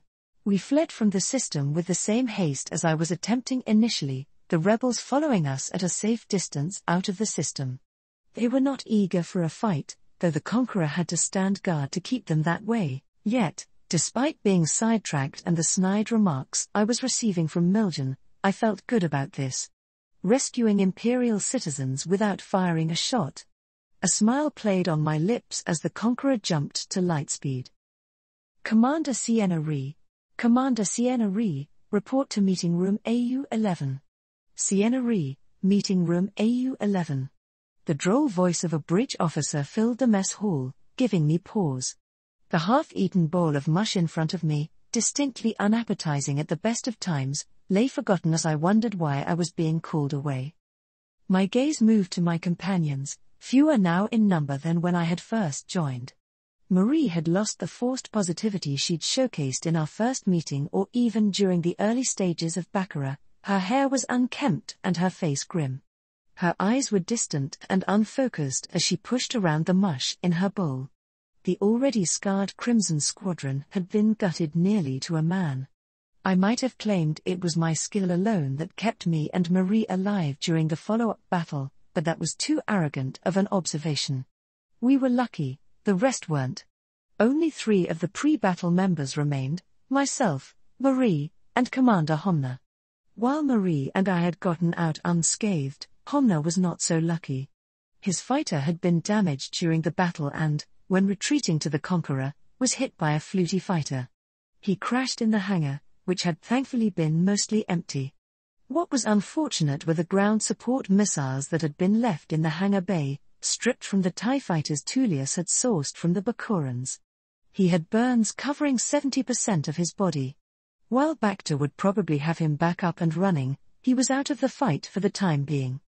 Our newest member was added after the battle, bringing our total back to flight size. A squadron made up of a single flight and 1.5 elements. A sorry state of affairs, though there was nothing we could do about it. He was the co-pilot for Tullius's shuttle, with little combat experience outside of simulators. He was generally easygoing, though the oppressive mood affected even him. He remained silent out of respect for Marie, who had gone from furious and devastated to just emotionally deadened. She had raged in the squadron dorms, blaming the damn Bakurans, and the damn rebels, and that damned Rivager Tullius and his damn bleeding heart. It was fortunate that we were alone. "I better go see what this about," I said unnecessarily, rising from my seat and leaving the food forgotten. Marie glanced up for a second before returning her gaze down, though Crimson 4 met my eyes. I jerked my head toward Marie, a silent plea for him to keep an eye on her while I was gone. He nodded in understanding, so I hoped he heard the message. A mouse droid was waiting for me at the door to the mess hall, and this time I allowed it to guide me. Dressed in my uniform and with my rank plaque displayed proudly, troopers and crew members were quick to scurry out of my way. Most saluted as I passed, recognizing the rank even if they didn't know me. There were only so many ranking officers in the pilot corps aboard the Conqueror, and those crew members who spent most of their time in this part of the ship knew their faces. The designated meeting room appeared around a corner, and I faltered in my steps for a moment. A pair of stormtroopers awaited me, flanking the door. 2 helmets turned ever so slightly to glance at me before turning back forward, carbines holstered at their hips. The momentary trepidation passed and I continued right up to the door. One of the troopers wordlessly opened it and let me inside. It was a standard conference room, its center dominated by a circular table with chairs evenly spaced around it. Opposite the door was a face I had grown passingly familiar with in my time aboard the Conqueror. Wyatt Drew Matred, overall commander of all fighter craft in the section. They called him Chief, though his rank plaque denoted him as a commander. 2 red and 2 blue blocks, a junior commander, though his authority said otherwise. Then again, the Imperial Navy typically played it fast and loose with ranks and their authority, with Tullius being no different. The firebrand squealed was one such example. Maitred stood as I entered, and we saluted each other. There was an argument to be made that I outranked Maitred, being a flight commander, but at that moment I would not split hairs. Maitred carried far more authority and was a respectable enough officer. "Thank you, Commander," the man said gruffly, indicating to the seat on the opposite side of the table. "Please take a seat." So I did, the blast door behind me sealing with a low hiss. "With Commander Homner incapacitated, you are the ranking officer of Crimson Squadron. I am naming you Flight Commander until he is out of Bacta." Maitred was a man of few niceties, jumping right to his point and blindsiding me. It took me a moment to formulate a response before I spoke carefully. I was under the opinion that my placement on Crimson was temporary. "It is," Maitred agreed with a slight shrug, "and now you are temporarily its commanding officer. Congratulations." This was unforeseen and completely outside the norms of the Imperial hierarchy. Even if I were the ranking officer by seniority, the Star Destroyer staff would always give its members preferential treatment. I was an outsider, one pressed into service under extenuating circumstances. It was not that I felt I didn't deserve that position, it was the question of whether my authority would be respected, in the squadron and outside. Maitred, of all people, would know this. He seemed to notice my internal conflict as he continued forward with that uncompromising tone. "Captain Tullius approved this action before he retired," Maitred said. "That could work. The Reverend Tullius's crew seemed to treat him with. If Rivager Tullius said something was to be, then it must be the right choice." I tentatively accepted this reasoning, but it was only then that I realized what it was Maitred said. "Retired?" I repeated, unsure what was meant by that. "The battle at Baccarat was trying for Captain Tullius. He has willingly stepped down under medical advisement until we arrive in the Corps." That was surprising, an Imperial captain willingly surrendering power to his subordinates at the recommendation of a medical officer? I had known many of his kind. Their go-to answer to exhaustion was more combat stimulants. It showed a level of trust or naivety that was rare in the Imperial Navy, which operated with strict competition between its members.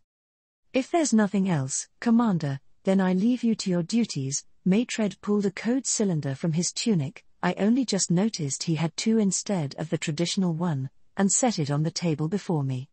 I accepted the cylinder, its metal surface cool under my gloved hand, before slipping it into my breast pocket. With a salute, we went out opposite ways, Maitred to whatever it was he did, and me back to my squadron. Ratatak was more of a name on a map than an actual planet, and seeing it I understood why. It was barren and arid, covered in reddish sand across nearly the entire surface. I had only heard stories about Geonosis, but I imagined this is what it looked like. There was a space station in the planet's high orbit, another backwater tag construction a century out of date. Over the communications array, I learned that it had been refit with a massive arsenal of weapons, still not a threat to the Conqueror, but at least a curious discovery. A small flotilla huddled around the planet, a motley assortment of ships from the last 5 centuries. It would have been a sector defense fleet hardly worth mentioning, had the next report not come in with Maitred's stern voice.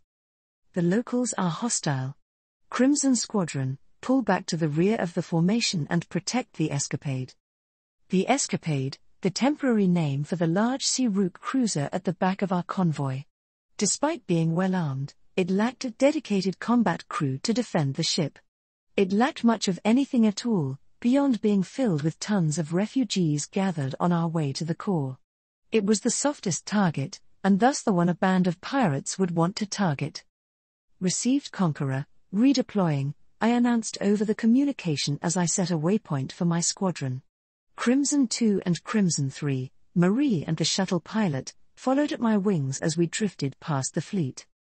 "Don't know what they expect us to do if that destroyer attacks," Crimson 3 muttered, sounding more dour than worried. The largest and most modern ship in the Ratakan fleet was a heavily modified Providence destroyer. Its observation tower was gone and a pair of short, stubby wings were added beneath the hangar bays, allowing it to carry more turbolasers. It was hardly a threat to the Star Destroyers, but would be trouble for the Escapade. We passed the Intrepid, getting a good look at the decimated remains of her bridge, before finally reaching the Escapade. The bulbous ship still bore its wounds from Baccarat, but trudged along all the same. I fiddled with the communication array before opening a line of contact with the ship's bridge. Escapade, this is Crimson Leader. We're your escort from here on. Receiving, Crimson Leader. Nice to hear a friendly voice.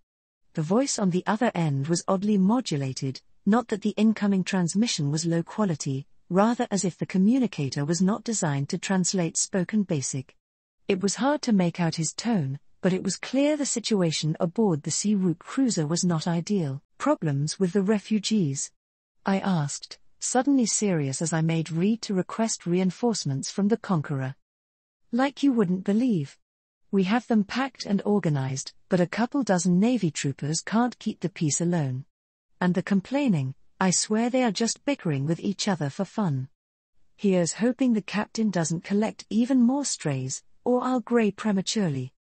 A lopsided smirk crossed my lips as I realized the man wasn't actually having trouble and just wanted to vent. Fair enough, he probably was pulled from his cushy position aboard one of the cruisers and told to command a ship had never seen before. The captain was put on temporary leave. Lieutenant Scriold made that call. You act like she isn't his flyboy. No one on that Star Destroyer would breath without Tullius's say-so. I shook my head, deciding not to engage further as I brought my fighter around behind the cruiser. Its cluster of engines burned brightly, as oddly shaped as the vessel itself. Like an oversized egg, Crimson 3 muttered over our communications channel, only direction it can point most of its firepower is forward. Not much worse than a Star Destroyer, then, I responded, unsure why I was defending the strange alien ship beyond making conversation. It wasn't an unfair comparison, though. Like the average Star Destroyer, the vessel's heaviest barrage relied on forward firepower. Unlike the Star Destroyer, its weapons ringed around its hull, simultaneously allowing it to shoot in every direction.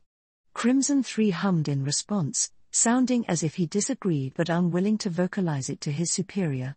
This stilted conversation ended as a ping came from the communication network in-system. Someone was speaking out over open comms, coming from the Ratatakan space station. Curious, I opened the channel.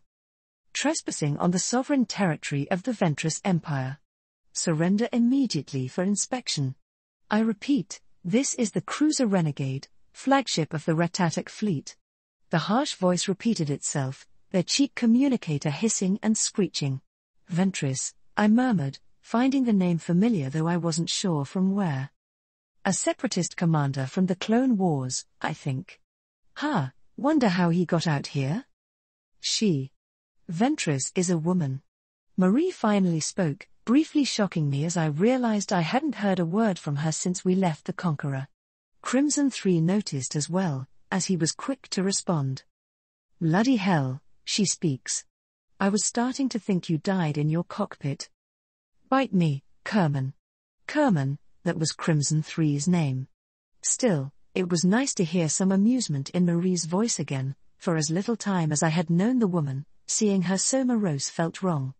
I smirked, letting them banter for a little while longer. For all of their posturing, the Ratatakan fleet maintained their position, not eager to invoke the wrath of an Imperial fleet, no matter what its state was. We were unmolested in our passage through their system, and my leadership of Crimson Squadron passed without issue.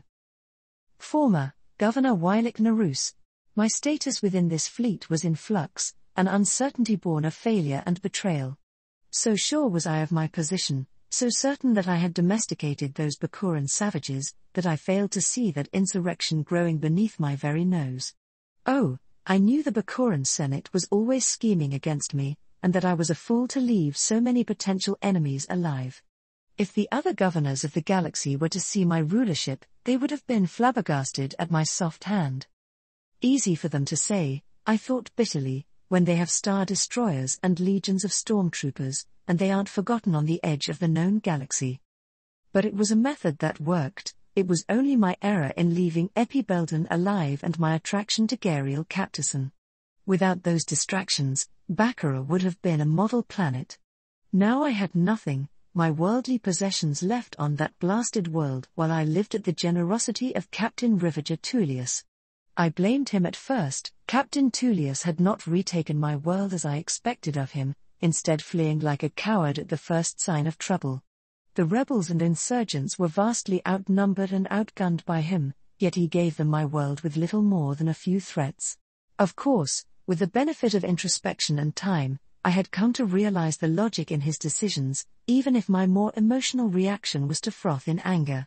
Even if the princess was untruthful in her claim that a rebel fleet was en route to Baccara, it would be suicide to remain so deep in hostile territory without reinforcements. Tullius was pragmatic, not cowardly, though I felt within him a kindred spirit. The cool anger he displayed to the Baccarans showcased a desire to glass the world, even if he knew doing so would end poorly with him. The weeks were slow and filled with little beyond abject boredom. Tullius ran a tight ship, and his crew seemed to view me with contempt at best. Oh, they did not say anything, but the distaste was clear in their tones and body language. In their eyes, I had cost them time and forced their beloved captain to flee. That must be what they were saying. It was by the will of Captain Rivager Tullius that I was allowed to remain aboard the Conqueror and not be sent to the stolen alien vessel with the rest of the refugees. I doubted I would survive that, so until we arrived in the core and I could access my personal bank accounts, I would need to remain in the captain's good graces. Captain Rivager Tullius. The Mycelius landed was a shake, a testament to the lack of practice from my current pilots. Hangar technicians from the Conqueror, as my usual pilots, were pressed into starfighter roles until we could get back to the core. I would never complain about their flying again.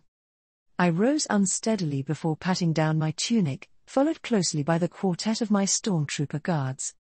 Commander Thorne has painted a poor picture of the situation on this vessel, I said. Avoid shooting anyone, at least if they don't deserve it. The stormtroopers chuckled at that, but I was being deadly serious. The situation on Baccara had been an unmitigated disaster from start to finish, made worse by the trigger-happy nature of my security teams. Some of the blame sat on the shoulders of the Baccarans and Narus, but there were diplomatic avenues that could have been taken. Pot meat kettle, I thought with some self-deprecation, I did threaten them with orbital bombardment. The worrying part was, I didn't know if I would have gone through with it. It was one thing to threaten precision strikes, it was another to give the other, but at that moment, my exhaustion and anger won out over reason and compassion. Never mind the fact that Skriold, who had been my voice of reason originally, was suddenly baying for death. They were right in the end. Some rest did me well. Able to think clearly again, I realized the need for a softer and more personable hand.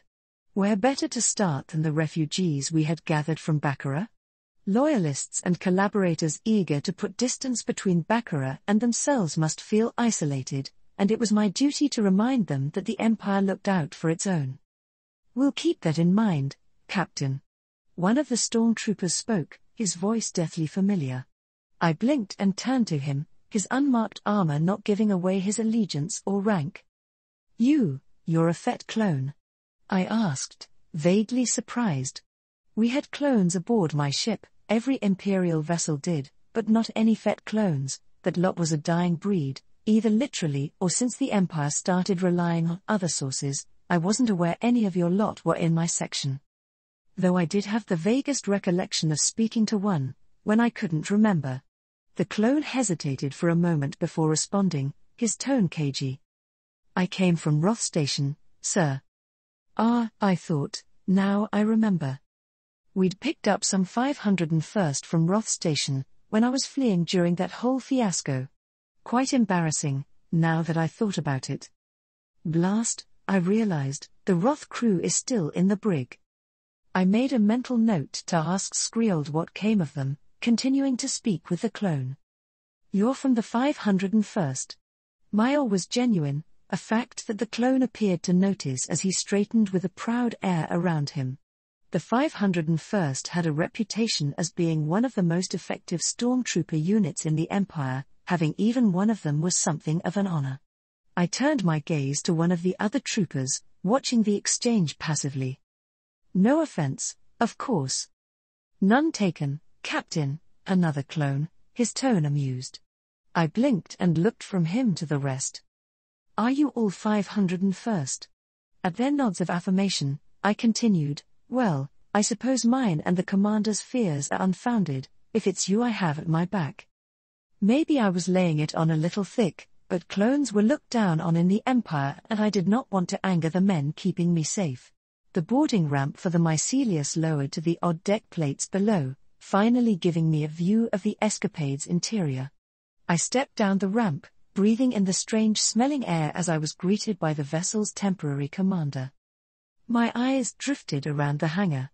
A section was dominated by Imperial shuttles, the transports that had been ferrying the crew and refugees around the fleet. The rest of the space was dedicated toward the Sea-Rook droid starfighters, though it might have been better to call them gunships. They were massive, oddly shaped vessels with weapons pointed in every direction.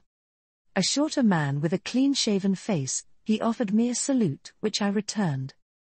Welcome aboard, Captain. Forgive my assumptions, but I was informed you were off active duty until we arrived at the core. A captain never rests, Commander, even when his medical staff advises him. Besides, I thought I should check to see how our guests are handling their exodus. Thorn nodded quickly at my words before making a face, glancing at his aide before speaking. Not great, sir. The Bakorans and Epicanthics are getting along well enough, but no one seems like the mining guild representatives. I don't have the forces to keep them in check, so they've started to form gangs, like a prison colony. The man's agitation was clear and averted my eyes out of embarrassment. I had mostly forgotten about the refugees in the Exodus and left the commander with only enough men to garrison and crew the ship. Of course, my apologies, Commander. I will have a detachment put together immediately to assist in law enforcement. If the trigger-happy fools didn't shoot to civilians and call it a day, of course. I was still meaning to have words with Colonel Mobb. Thorn panicked, at the idea that I was doubting his competence no doubt, and quickly responded. No sir, that won't be necessary. The fault is mine. Nonsense, Commander, I waved his words away with a lopsided smile, I've made your job difficult enough. Expect them once I return to the Conqueror. Of course, thank you, Captain, Thorn said after a momentary hesitation, bowing his head before turning away. I walked alongside him, my guards and his staff walking behind us. You were mentioning that the Bakorans and the former crew are getting along well? Good, that makes our lives earlier. The crew? Oh no, we keep the Pweks separate, they are technically prisoners of war, though they seem to like us more than the Sea-Rook. I blink, but do not respond beyond an IC. Who were the Epicanthics, then? And the Mining Guild? I ran through my memories at Baccarat and remembered no mention of the Mining Guild being anywhere in the system. Unless I'm even less informed of what was happening there than I initially feared. I will let you take the lead, Commander, I said, turning to Thorn. We'll meet with the whole lot of them, I think. We met with the Bakorans' current leader Captain Kondorugan, one of the ranking Imperial officers on Baccarat behind the late Thanos and Narus. He was a decent sort, a beleaguered officer trying to keep his people in line despite technically having betrayed the Empire during the Bakoran insurrection. He had surrendered the Bakoran Senate mob when the colonel arrived, and joined the Exodus when the chance arose. The Epicanthics turned out to be a group of near-humans from the planet Panatha, a mining world not near Baccarat but on our travels to Galantos. Apparently, Skriold had taken to picking up strays. The list of officers with whom I would need to have words grew with each passing minute. This group had fled their homeworld because they were collaborators with the extremely unpopular Mining Guild, which had been muscling in on their worlds. Speaking with the former overseer, I understood immediately why he was disliked. It was the last group that was the most interesting, and the ones I intended to meet them in the first place. Deeper in the vessel, close to what the commander claimed was the engineering block, a team of beleaguered Navy trooper opened a door to a series of strange chambers. A bunkroom of sorts, though clearly for non-humans. The Pwek were a reptilian species like the Sea-Rook, albeit shorter in stature and far thinner. They might have been as long as I was tall if they were stretched out to the full length, but stooped as they were, their heads reached my chin. They had beaked heads, with rows of needle-like teeth that made my fist clench at my side. A part of me recoiled at their alien features, but I knew I needed to keep a strong face and not show fear, before my men or them. I stepped forward, eyeing a nearby protocol droid, and addressed the group. "Who here speaks for you?" That the protocol droid didn't speak told me it could understand basic, if not speak it. The Pwek were scattered around the far side of the room, some curled among plush cushions, others standing in small clusters. The group glanced among themselves, chittering and whistling in their strange tongue. For a long moment, I feared none would step forward, until at last a Pwek rose from its cushion and slunk over. It appeared identical to the rest, same brown scales and size, yet the rest seemed to treat it with some reverence. The nearest dipped their heads as it passed, as it did when it reached me. It whistled a low sound, almost musical to the ear. "This one is the eldest of the slaves, and greets you." I opened my mouth to respond before catching myself and glancing at the protocol droid. "Slaves?" I asked, though it was in keeping with these brutal Siruk, I supposed.